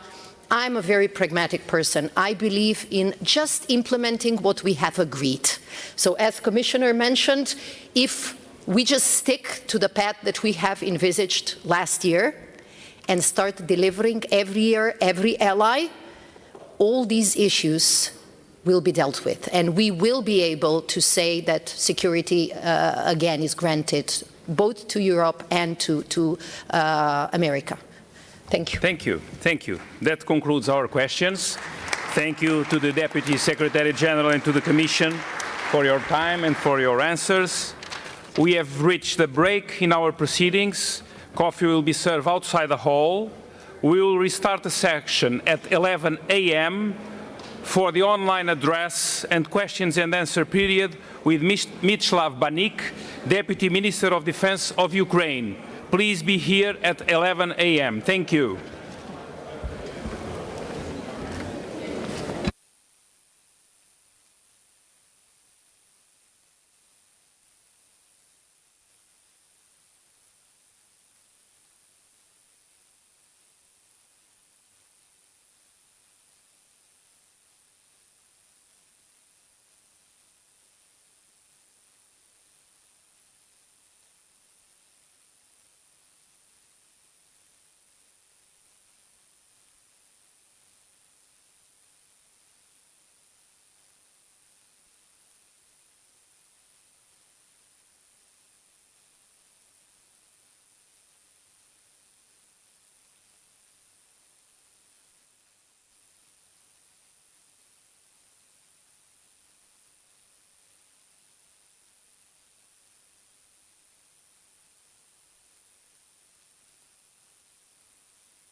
Please, colleagues, take your seats.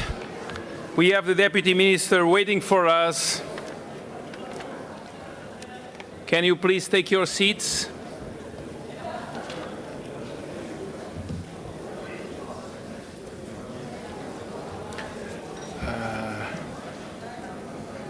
Can we? That's what I'm trying to get. Can we?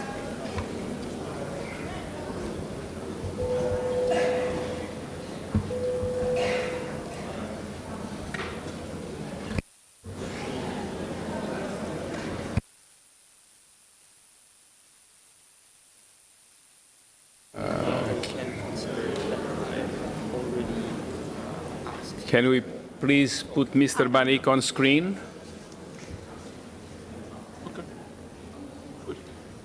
Where is the technical? I don't know. Senator. Who is the? Where is it? Okay, thank you. Okay, we will restart now our sitting. It is now my pleasure to introduce Mr. Mysław Banik, Deputy Minister of Defense of Ukraine, who will address the Assembly by video link. Thank you, Deputy Minister. The floor is yours. Dear President, distinguished members of Parliament, Excellencies, ladies and gentlemen, it's an honor for me to be here among our true friends and a big privilege to have a dialogue with you and defending moment for Euro-Atlantic security. Ukraine highly values for the unwavering support of the allied nations, and the crucial role played by the NATO Parliamentary Assembly is maintaining political unity, democratic resilience and collective resolve. Today, Russia suffers great losses on the battlefield, but nevertheless refuses to stop its war. Thus, I would like to share several key messages regarding our common security and our shared future. Our priorities remain unchanged: Ukrainian drones and missiles, air defense, extended range artillery, ammunition, Pearl mechanism. For 2026, our principle is simple: procure what can we be delivered this year. Ukraine industry can produce 20 million drones annually, as well as tens of thousands of deep strike and air defense missiles. We have production capacity that can be activated within months if funding is available. So we are sincerely grateful for the Ukraine support loan. We can now move forward with strengthening our defense architecture, investing in military production and procuring essential defense articles. At the same time, we need advanced air defense capabilities from partner countries, including your states. We ask you to identify air defense assets and other critical capabilities which can be delivered quickly. Unfortunately, we have not yet received enough proposals from Europe's defense industry that match the urgency of our needs. That's why it's important that EU loan can be support purchases of the US weapons when delivered timelines and fast, and when Europe has no available alternative at the required scale this year. But the EU loan is only a supplement to bilateral assistance. It cannot replace it. The main reason for this is that the US has stopped providing Ukraine with the grant-based assistance. In previous years, the US was providing up to 20 billion per year. In 2026, this assistance stopped, an amount comparable to the EU loan itself. Our overall need for additional funding has also grown because we are expanding our army, which has increased our personnel costs. This year, we need $155 billion in defense resources to effectively defend Ukraine and Europe. We still face a major shortfall. Of the $60 billion needed in bilateral security assistance, now $39 billion is currently in budgets or commitments. We are sincerely grateful for this support, especially to Norway, Sweden, Denmark, Ireland, Lithuania, Germany, the Netherlands, Estonia, and Latvia, EU countries that this year are directing more than 0.25% of their GDP to Ukraine's security. But another challenge remains. Only 24 billion of the 39 billion in is reflected in actual delivery schedules. And 10 billion of that does not fall with these strategic priorities: air defense, Ukrainian drones and missiles, and long-range artillery ammunition. Too much support still goes to lower priority systems with limited battlefield impact. We therefore ask partners to direct at least 80% of assistance to these three areas. Our most urgent needs for new security assistance are pearl funding, procurement of long-range 155mm artillery ammunition through the Czech initiative, Ukrainian drones and missiles, and the creation of a winter stockpile of Patriot missiles. At the same time, NATO, Europe must create its own anti-ballistic solutions. Together, Ukrainian and your industries can achieve Europe's first sovereign ballistic missile interception capability. This is a crucially important direction for our cooperation, and I'm confident it will significantly bolster the defense capabilities of NATO and Europe and provide us with greater self-resilience in safeguarding our people and our territories.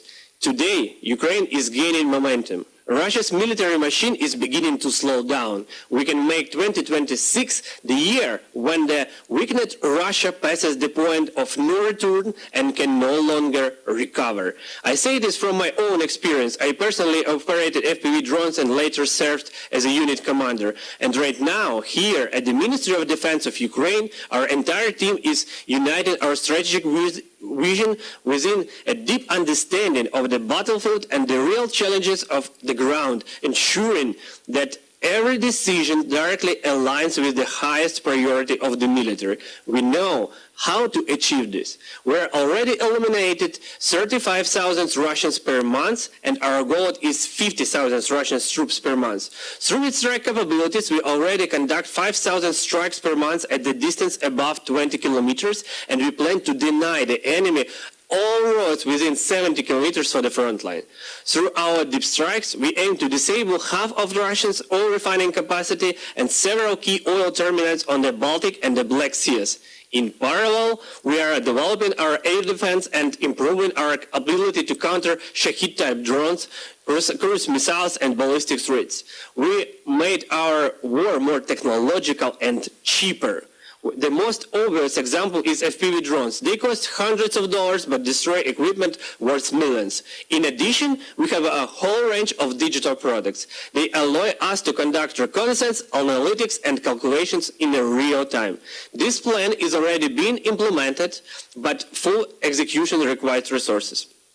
And that is why we urge you for additional bilateral funding this year on top of the UE loan to reach the target of 60 billion in partners assistance this year. This is critical to preserve our battlefield advantage and pushing Russia past its tipping point. We want to develop our relationship with NATO members into win-win partnership. This year, we are ready to give more back to Europe by testing your products on our battlefields, sharing technologies and data, and providing lessons learned that will help strengthen your own armies.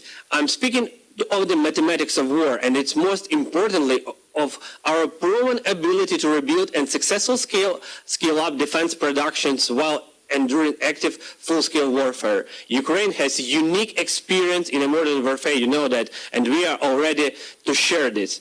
Our technologies are not only tested on the front, they are created by the front. We are ready to share this within partners through win-win cooperation between each of us. This will allow us to become stronger together. Finally, Ukraine will win and achieve peace. But we need the right tools and we need speed. The outcome of this war will define the future of European security for a generation. Thank you all for your continued support and aid. This is profoundly valuable to the people of Ukraine. However, the threat remains persistent and real. We can no longer afford to simply catch up. We just must move a step ahead. Today, Ukraine and NATO face a common challenge. Tomorrow, we must build a common security in space where Ukraine makes the alliance only stronger. Thank you, all of you. Thank you, Minister. Thank you.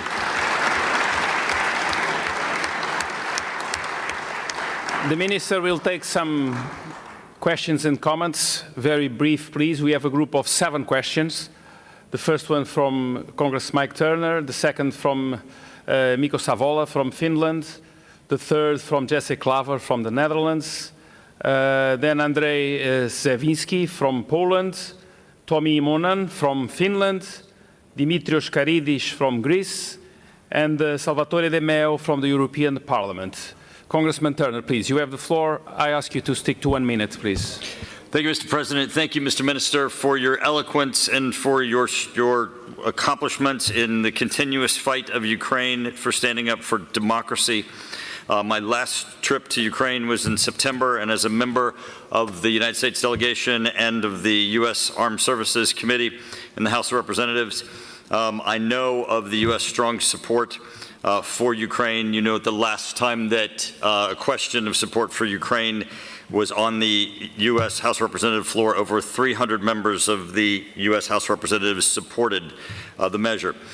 Thank you for your strong statement that members of parliaments of Europe need to support funding for Ukraine, and your eloquence in stating why they should support your efforts is incredibly important. But I want to make clear that even though you indicated their need to support funding, please acknowledge that the United States support for Ukraine continues with you every day. As I was there in September, you have continuous contact with the United States and continuous support by the United States to Ukraine has not stopped, and you in your role continue to have continuous contact with the United States. And I would appreciate for this room, even though you acknowledge your need for their support, that you would acknowledge the U.S. continuous support that you receive from them. Thank you. Thank you, Mr. Turner. Mikko Savola, Vice President. Yeah, thank you, Mr. President. First of all, I want to congratulate Norway and Switzerland for their success in the Ice Hockey World Championship. But at this time, Finnish Sisu carried us all the way in the championship, so thank you very much. Mr. Minister, as the NATO Deputy Secretary General mentioned earlier today, Ukraine has become a global leader in military innovation under wartime conditions. It is no longer only about how we can help Ukraine, but also about how Ukraine can make us stronger. We have to continue supporting Ukraine and investing our own capacity in Europe with the Ukrainian knowledge. My question to you, Mr. Minister, based on Ukraine's experience since 2022, what are the most important lessons about the digital warfare, drones, and the integration of civilian and military technologies that Europe and the NATO countries should invest now? Thank you. Thank you, Mikko. Now, Jesse Klaver from the Netherlands. Thanks so much, Mr. President. And thank you, Minister, and thank you for your strong statement. I think we should change the narrative. It's always about how can we help Ukraine, but by far, the Ukrainian military force is the strongest of Europe. And I think we're entering a moment that we have to say that our security relies on the security forces of the Ukraine. So I hope sincerely that we can integrate as soon as possible the Ukraine within NATO and also within the European Union. That said, my question to the Minister is as follows. You told us about the production capacity for drones is 20 million, and it's still not met its maximum. So what can we do to make sure that you can produce more, and to help you to prevail and win this war? Thank you so much. Thank you, Jesse. We turn now to Poland. Andrzej Zewiński. Thank you, Mr. Chairman. First of all, I would like to congratulate a brilliant and interesting speech, Mr. Minister. Deputy Minister, Ukraine is on its Euro-Atlantic integration path. In this context, we need to look for concrete ways to enhance our strategic cooperation. Of course, one of the ways is to use better the NATO-Ukraine Joint Analysis Training and Education Center, JITEC, which is located in Poland. However, we also need to bring our defense industries closer. How do you view the future of your defense industrial cooperation with allies and your contribution to the transatlantic defense industrial base. Another issue, we have taken the note that France and Germany have proposed an intermediate status of Ukraine before full of EU membership. Would Ukraine accept such a transitional model, or do you believe there should be no intermediate step on the path to full EU membership and longer-term perspective NATO membership? Thank you very much. Thank you, Andrei. And now, Mr. Tomi Imonen from Finland. Thank you, Mr. Chair.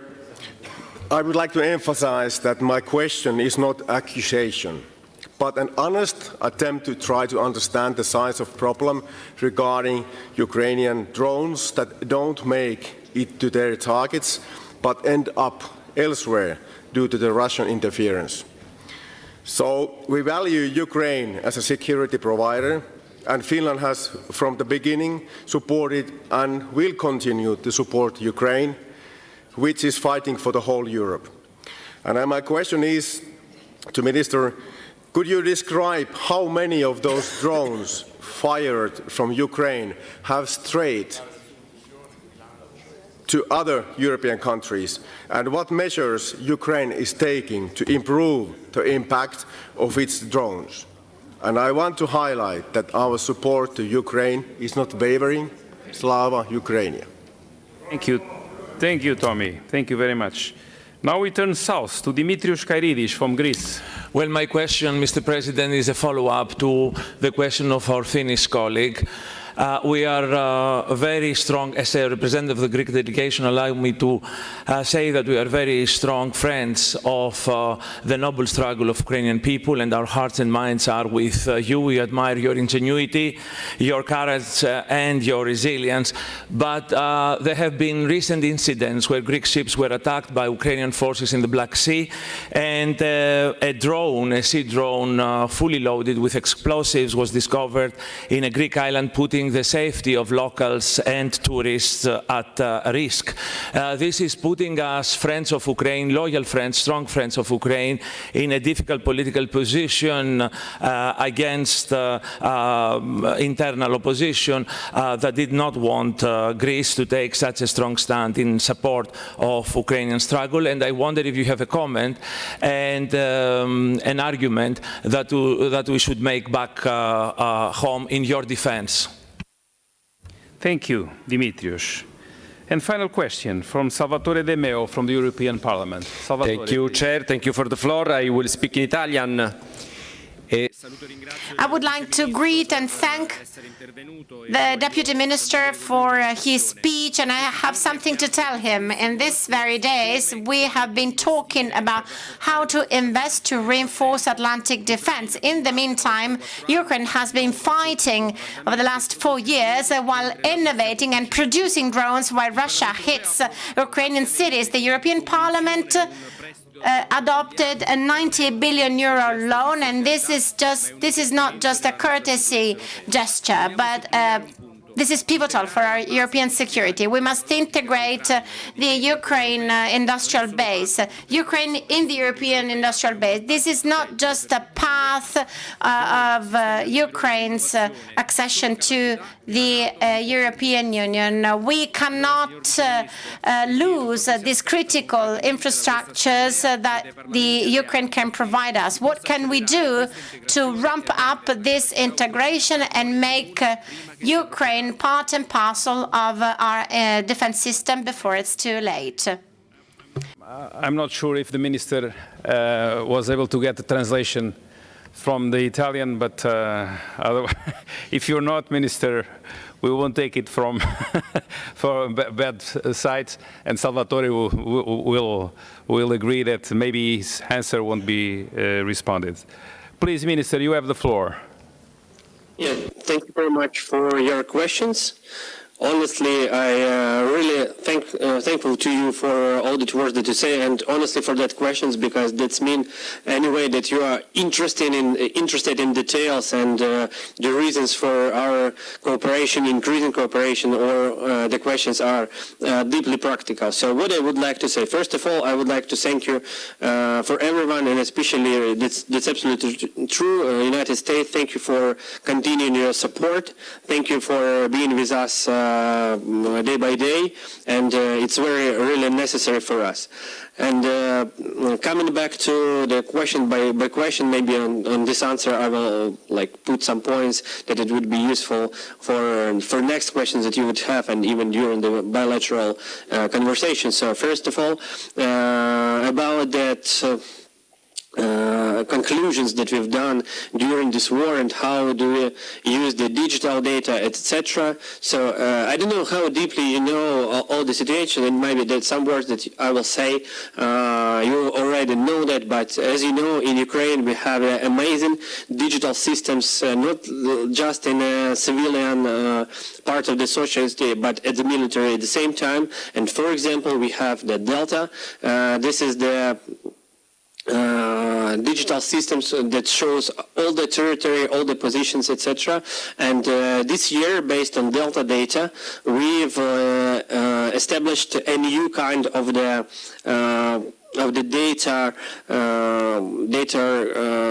data sets. I mean, so what we've done, we've launched the mission control, and in addition, we know every successful or unsuccessful mission for every drone, and at the same time we have the understanding all the success or unsuccess for artillery munitions. So, and in the same time, as you know, we cover all the battlefield pieces with the drones. All the day we have, every day we have the general statistics with every destroyed Russian personnel piece and every injured, etc., etc., etc. So we have a lot of big data, and we are not just gather them, we work with them, and we are planning our operation based on this data. We locate on the map different territories, regions. We understand how do the Russians protect their positions or their artillery or their roads, etc., etc., etc. At the same time, we understand some locations of the electronic warfare. We understand the waves for electronic warfare, and day by day it's all changes of, and especially, for example, as I reminded in my speech in the very beginning, I spent half of a year on the Kursk operation, and we just deeply felt all the details of how Russians changed the situation with the usage of FPV radio drones, and we had to adopt this, and after that we deeply understand how could we make this situation better, and we deeply worked with all our producers of drones. So for example, on this point, so I would like to say that all the conclusions that we have and all the usage of digital is always about the big data and the solutions made by data. So this is one of the I think most important things that we have during this war, because in previous wars the commanders and generals always planned their operation based on the intelligence data, based on the books of how to make the war, etc. And now we deeply work with data and immediate analysis of current situations. So coming back to the next questions about the prediction of the capacity, about the Ukrainian opportunity to increase the market for the drones, etc. So how it works? So first of all, I would like to say that Ukrainian defense industry in such a new kind of areas as like FPV drones, bombers, deep strikes, mid strikes, UGVs, and all the another brand new kinds of military equipment is established by market approach. in classic approach that you have in your countries and we had in Ukraine, I think even until maybe 2023, so like after the first year of the full-scale invasion, it was already always the centralized approach. So the biggest players, mostly half governmental or governmental companies, sometimes like such a big companies like you have in your countries, will not take the names, but they had huge orders for some research and development of new technologies, and government paid a lot, and that was like some people on the governmental side had the ideas how should the industry for military equipment grow up and what is the direction of the development. And now in Ukraine, as we have to adopt to our day-by-day updated conditions, we have the market approach. So that means that we opened the opportunity to small companies, to new companies, to startups take part in that kinds of drones or UGVs that we have, and this helps us to scale more and more. As we create the conditions, we'll launch the tenders for procurement, etc. The small companies, the new engineers of the new military technologies, they see their opportunity, and this helped us to grow up even the market for this.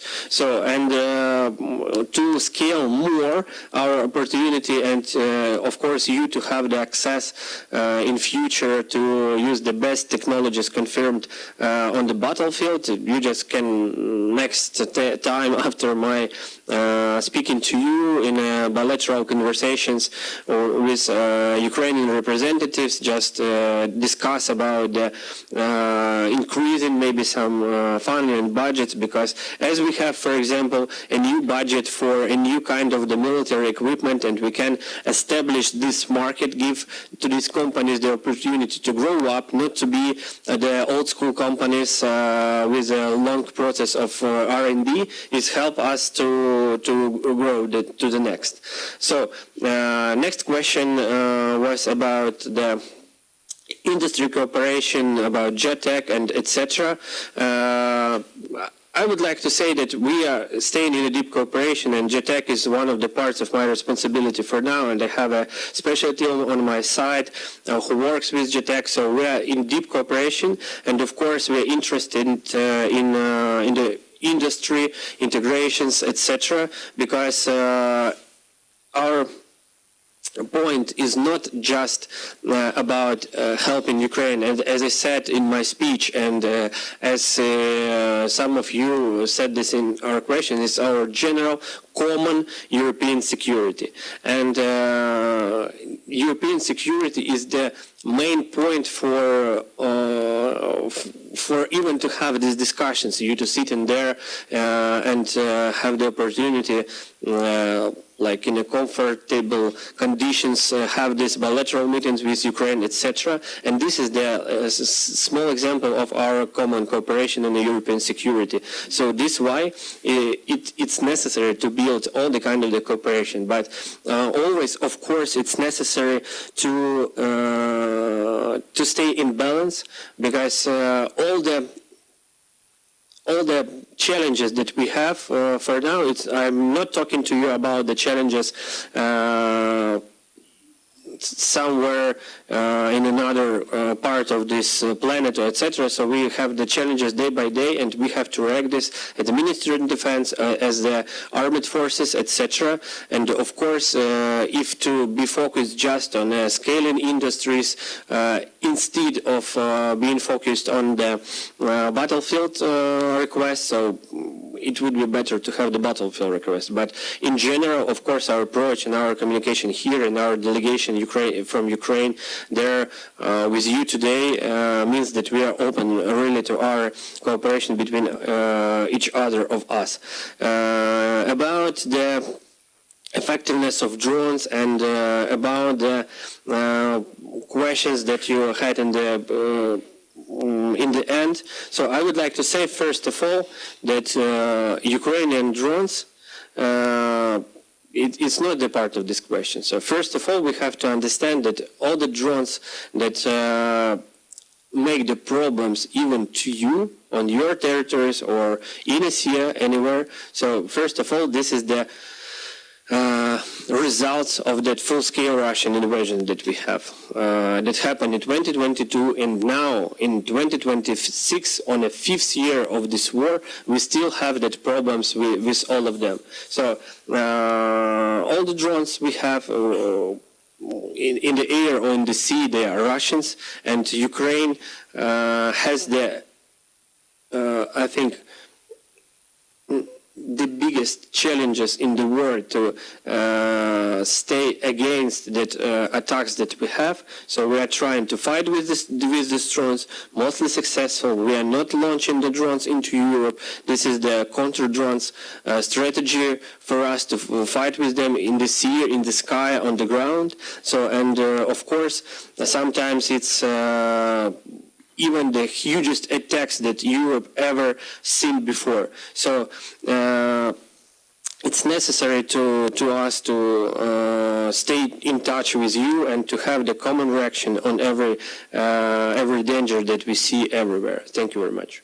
Thank you. Thank you very much, Minister. Thank you for being with us, spend some time with us, and for your informative answers to the questions. And so we pass to the next item on our agenda, which is the draft declaration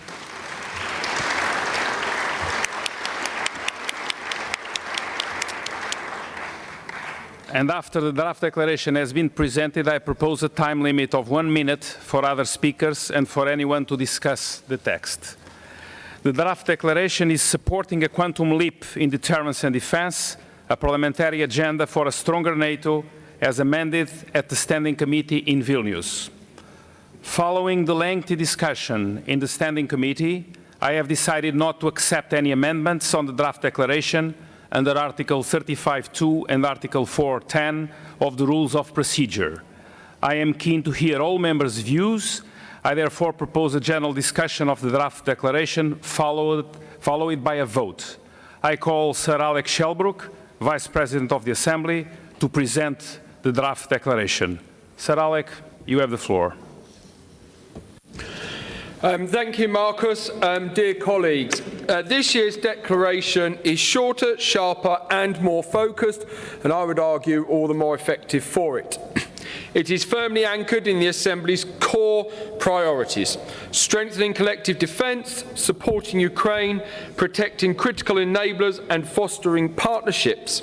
Just as importantly, it is fully aligned with NATO's priorities, including those set out for the Ankara summit.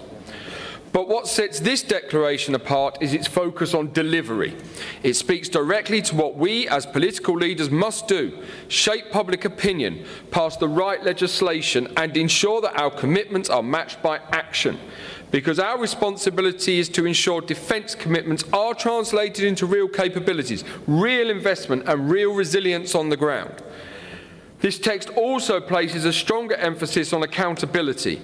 As parliamentarians, we have a duty to track progress, sustain the defence spending momentum, and drive the reforms needed to strengthen our defence industrial base at a time when that effort is absolutely critical. And it sends a clear political signal that this Assembly is ready not just to support NATO's adaptation, but to help drive it forward through our legislative, budgetary and political responsibilities. We have a central role to play and we are ready to deliver on it. Finally, let me thank colleagues for the positive and constructive spirit of this discussion. It has allowed us to reach a text that is balanced, focused and action-orientated. This declaration demonstrates the real value of transatlantic parliamentary dialogue and diplomacy, and the key role this Assembly plays in strengthening unity, solidarity and cohesion across the alliance. Thank you, Mr. President. Thank you, Alec.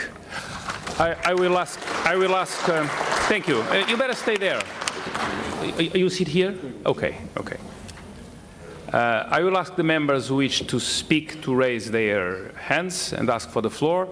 I have a first request from Javier Moroto from Spain.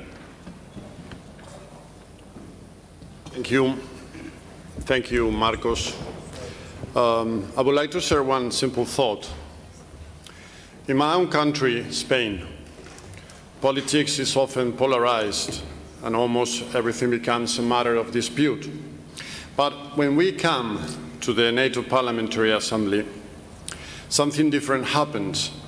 We speak the same language, we speak with the same words, we seek common ground, and we try to act together and united. That is precisely why I'm so deeply involved in this Assembly. Today's proposal should be in that direction. We need to avoid accusations or critics to member countries. We need to encourage cooperation, and we need to avoid polarization, sometimes invading our streets and our social media. So when I leave Vilnius today, I want to remember two things. First of all, Lithuanians' extraordinary hospitality, and that NATO PA as a forum where we remain united in defending our borders, our citizens, and our democratic values. That's why I think this statement is exactly what we need to pass today and vote today united. Thank you. Thank you, Javier. Alec, you want to use the floor to answer? Well, I'm most grateful for those comments. This is exactly what we're trying to outline. The concise language is to give clear direction, especially as we move forward to the Leaders' Summit, but also the message to the world that the democratic underpinning of NATO speaks as one voice. And when you consider that this assembly goes from hard left to hard right across European politics and everything in between, to have a single clear message shows a real strength to Russia, to other adversaries, that we speak as one as the NATO alliance. I'm very grateful for those comments, and I hope that everybody can agree that the way the text has been written sends that message loud and clear. Thank you. Thank you, Alec. Now I'll give the floor to Aurélien Santillou from France. Merci, Monsieur le Président. Thank you, President. With four colleagues from Germany, Italy, Sweden, and Norway, we have just one amendment, which I will read out. The unilateral actions of the U.S. against Iran weakens the members of the alliance through resources that are being used by fragilizing the international order. And I regret the fact that our amendment was not deemed admissible. This, to me, is not democratic, and this decision is a denial of reality and not wanting to put the test the cohesion of our assembly with our concerns for an equality of all the members of the alliance. Our citizens will draw the consequences. Okay, Sir Alec, please. But at the end, I will say something anyway. I'm grateful for the comments. It shows that we do listen to widespread opinion. The President has made clear why this isn't accepted. But I would say this. This Assembly is here to speak with one voice. This is the NATO alliance. This is an assembly and a military alliance that has lasted longer than any in history. And it is absolutely vital, not only do we speak with one voice, but that we do not attack any ally within this alliance, because that shows a weakness to the results we're trying to do. We all carry a burden of responsibility to ensure the transatlantic security. A transatlantic security that has held up and could easily be argued stopped apocalyptic world wars by having the counterbalance. At this time, more than any time, it's absolutely vital that we do not present any split on foreign affairs policy positions that countries may take outside of the NATO alliance. The reasoning of the United States is a matter for the United States. There will be some who agree with that. There will be some who disagree with that. But that is not an issue for this Assembly. This Assembly speaks with one voice. The NATO alliance is there to protect transatlantic security and the security for hundreds of millions of people. This is not the forum.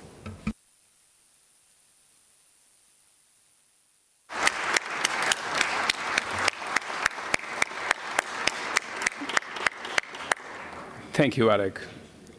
I just would add to that the amendment proposed would be the first time that this Assembly ever will discuss something against allies, between allies. We do not talk to each other. We talk together outside. So that was the basic reason not to be accepted. And also because there was a very long discussion on the way how this declaration was settled in the Standing Committee. And we have no place to fight each other inside. Next request is Madame Poussirev, also from France, please. Merci, Monsieur le Président. Thank you, President. The French delegation does not support the amendment that has just been mentioned. In France, we support a positive spirit, cohesion, and unity. So I have very little to add to what has been said by Sir Alec and by yourself, President. We are fully in line with what you have just stated, and we are totally in opposition with this amendment. Thank you, Natalia. Now I give the floor to Congressman Brandon Boyle from the United States. Thank you, Mr. President. Mr. President, of all the people in this chamber, no one is on American television more criticizing our current president than I am. No one. So I don't take a back seat in this regard to anyone. I am also a loud and vocal and proud supporter of NATO. There is a loud minority in my own country, but not just my own country, in other countries that want to see NATO go away. The best gift you could give those voices is passing an amendment that was just discussed. Why in the world would we give this gift to Mr. Putin and others in our own societies who want to see NATO go away? We should stand together, united, and I support you, Mr. President, in rejecting this unnecessarily divisive and offensive amendment. Thank you. Thank you, Brandon. Now I give the floor to Madam Kirsten Larsen from Sweden. Thank you. Well, thank you, and I couldn't more agree. Sorry, I swapped your name, not Larsen, Lundgren. Thank you. Yes, it's taken. Actually, I also think I must make clear to all of you that this was not a position from the Swedish delegation.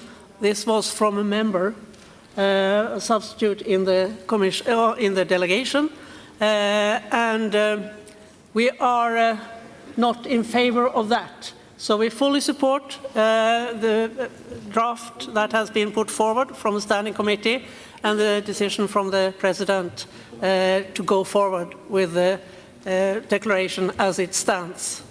Thanks. Thank you. Thank you, Kirsten. Now I'll give the floor to Lorenzo Cesa from Italy. Thank you, President. I would also like to echo what has been said by my colleagues, especially by our US colleague. This is not the time to be divided. I also said it yesterday when we talked about this declaration, and I would like to thank the rapporteur for finding a perfect synthesis. The Italian delegation is in favor of the declaration without any doubt. So I think we can go further. It's not the time to give any gifts to Putin.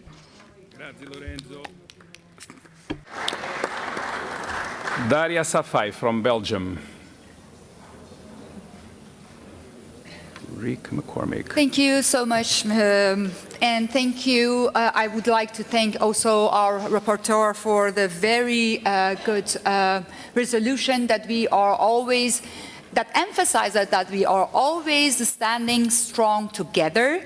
And I was surprised by our colleague Franz about the things that it was written on the amendments, because the most important message that we should give our adversaries today is that we stand strong together, and we will stand together until the end. And we are not divided. Why should we talk about it in such a place and showing them that there are other different opinions, while there are no other opinions, that we are standing together strong. We are NATO. Thank you so much. Thank you, Daria.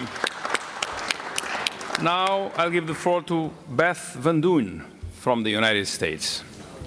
Thank you very much. I think whether members agree or they disagree with a particular policy decision is not really the point. The question is whether advancing alliance security is served by publicly dividing allies. At a moment when Russia continues its brutal war against Ukraine, and when authoritarian regimes are seeking to actively weaken transatlantic unity, and when our citizens expect us to focus on the challenges before us, I believe our responsibility is to strengthen the alliance and not create more division within it. The American people are watching, but so are our adversaries.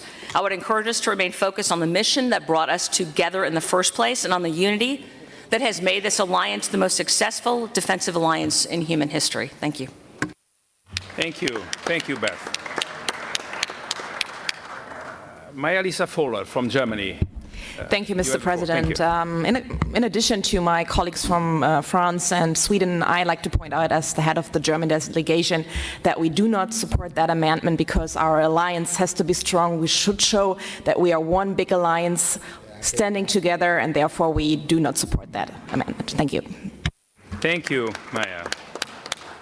Now, Rick McCormick from the United States. Please, you have the floor.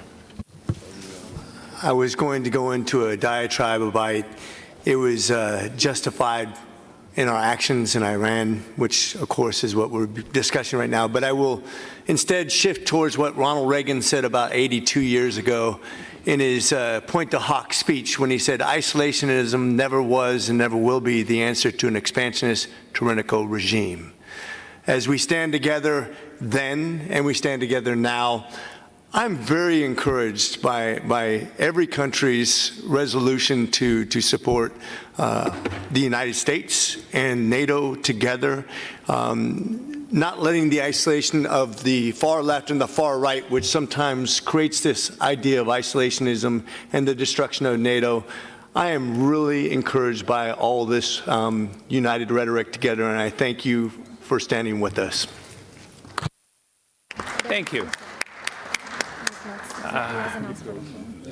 Does anyone else wants to ask for the floor?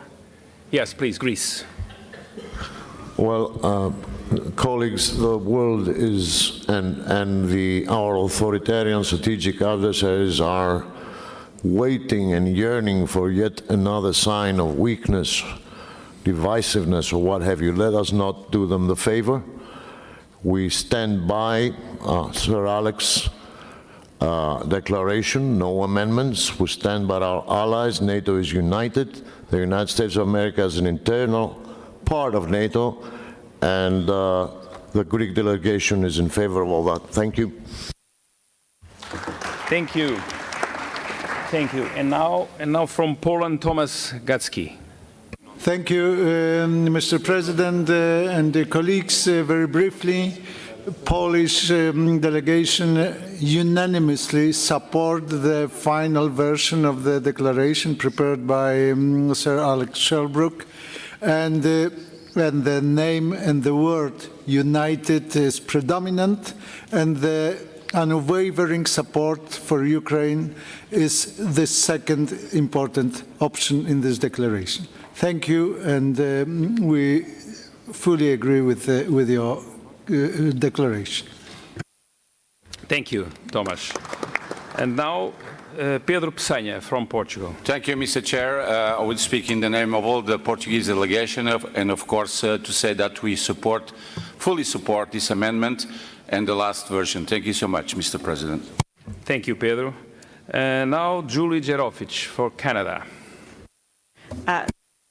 Thank you so much, Mr. President. I just want to also reaffirm Canada's unanimous approval and support for the excellent declaration that Sir Shelbrook has worked so hard on. I also want to reiterate your statement. We had an outstanding discussion at Standing Committee yesterday. It was robust, it was full, it was excellent, and this declaration was unanimously supported by our Standing Committee members, and Canada continues to stand fully behind this declaration. Thank you. Thank you. Mr. Birutis from Lithuania. Thank you, President. Today I use the opportunity to Lithuanian language because it's a last chance for you to hear. Mėly kolegos. Dear colleagues, indeed, I'm very happy with your presence here in Vilnius, and on behalf of the entire delegation, I would like to sincerely thank you for your wisdom, for your solidarity that you have demonstrated, and for this robust will. According to the recent statements I've heard, we're very happy about that. We're very grateful for you. We support unanimously the declaration where we show our unity and our solidarity and wisdom. Thank you all. See you in next meetings in Vilnius. You're always welcome here. Thank you. And now Jesse Klaver from the Netherlands. Thank you, Mr. President. The delegation of the Netherlands supports all the work Mr. Shelbrook has done. And I would like to thank actually the members of this delegation who put forward this amendment during this meeting, because it gives us an opportunity to show how we stand together. So I would say it's an outrageous amendment, but thank you so much for bringing it forward, because I think it shows how united we stand, and I would say let's go to a vote. Thank you. Thank you, Jasper. Thank you, Klaver. You took the words off my mouth. I will give now... Excuse me. I will give now the floor back to Sir Alec Shelbrook with the responsibility you have that I do not remember of having such a strong support for a declaration. So it's your declaration, you reported it, you wrote it, and it's, as far as I remember, the most supported because it shows unity and resolve of our alliance. So you're responsible to close this.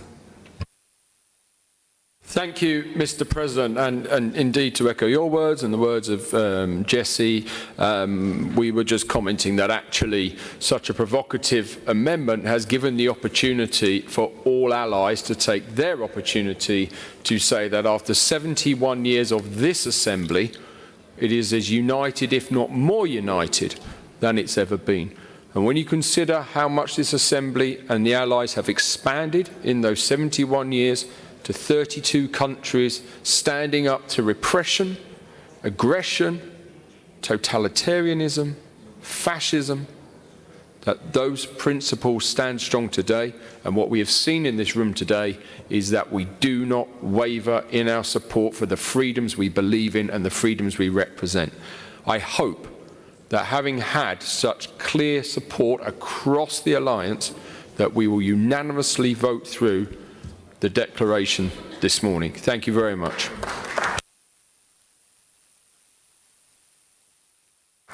Thank you. Thank you, Alec. So we will now vote on the draft declaration on supporting a quantum leap in deterrence and defense, a parliamentary agenda for a stronger NATO. Those in favor, please raise your voting cards. That's massive. Thank you. Those against? Abstentions? Okay. Thank you. The draft declaration is agreed with a massive votation in favor and one vote against. That shows the unity and the clarity of the alliance. And all heads of delegations voted for the declaration. Thank you. Our next business today concerns the finances of the Assembly, and I call the Treasurer of the Assembly, Maja-Lisa Vollers, to introduce the final documents. Maja-Lisa, please, you have the floor.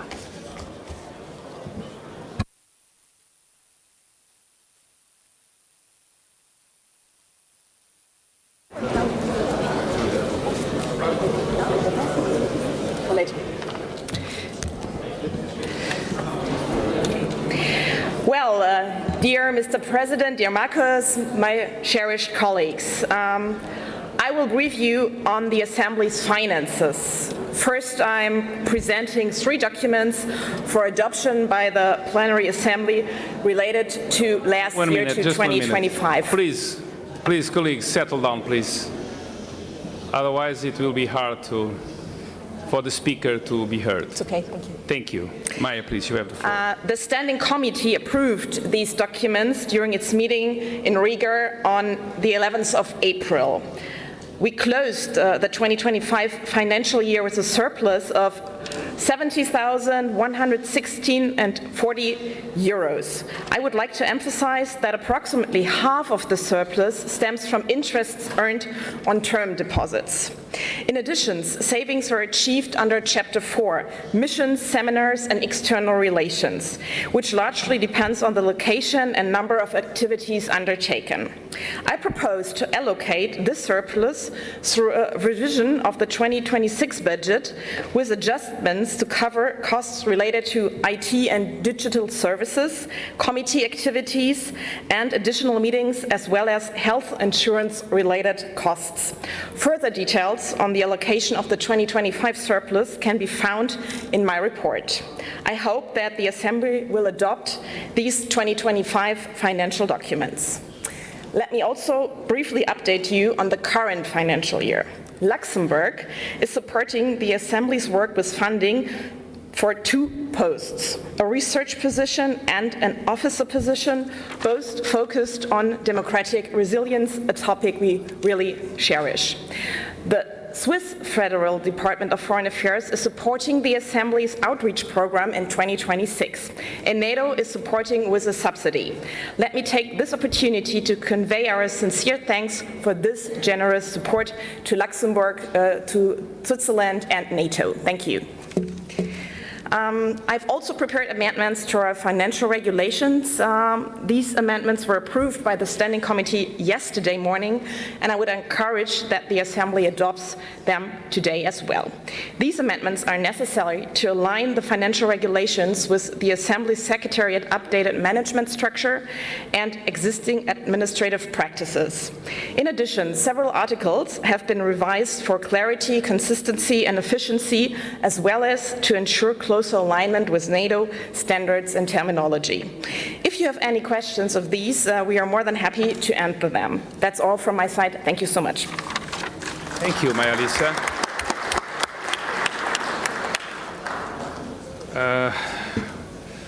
Does anyone want to ask a question to Maja-Lisa?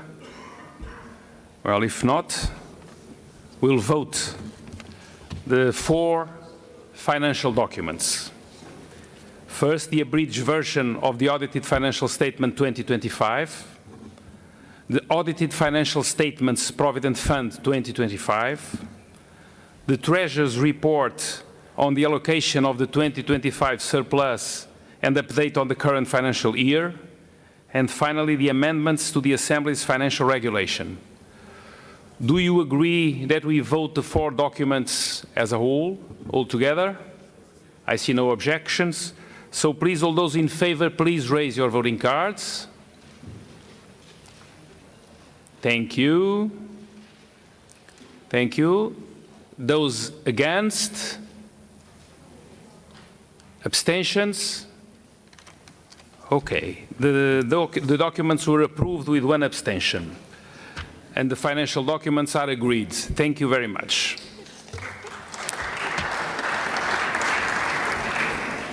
We now come to the election of a Vice President of the Assembly. This election is to replace former Vice President Agnes Fadai, whom I want to thank for her contribution to this Assembly. The Standing Committee has agreed to nominate a single candidate Alberto Losacco from Italy. Mr. Losacco, I invite the Assembly to elect Alberto Losacco as Vice President of NATO Parliamentary Assembly by acclamation.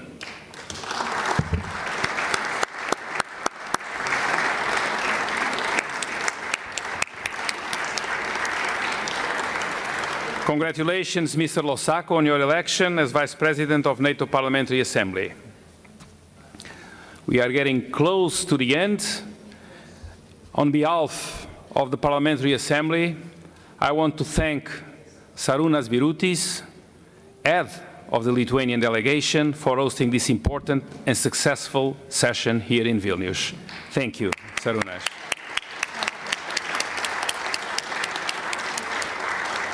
We also express our gratitude to the Lithuanian delegation staff, the International Secretariat, the police and security staff, the interpreters, the people of Vilnius, and all the others who have helped make the session run so smoothly. The Assembly will next convene in November for our annual session 2026 in Berlin, Germany. I declare the spring session closed.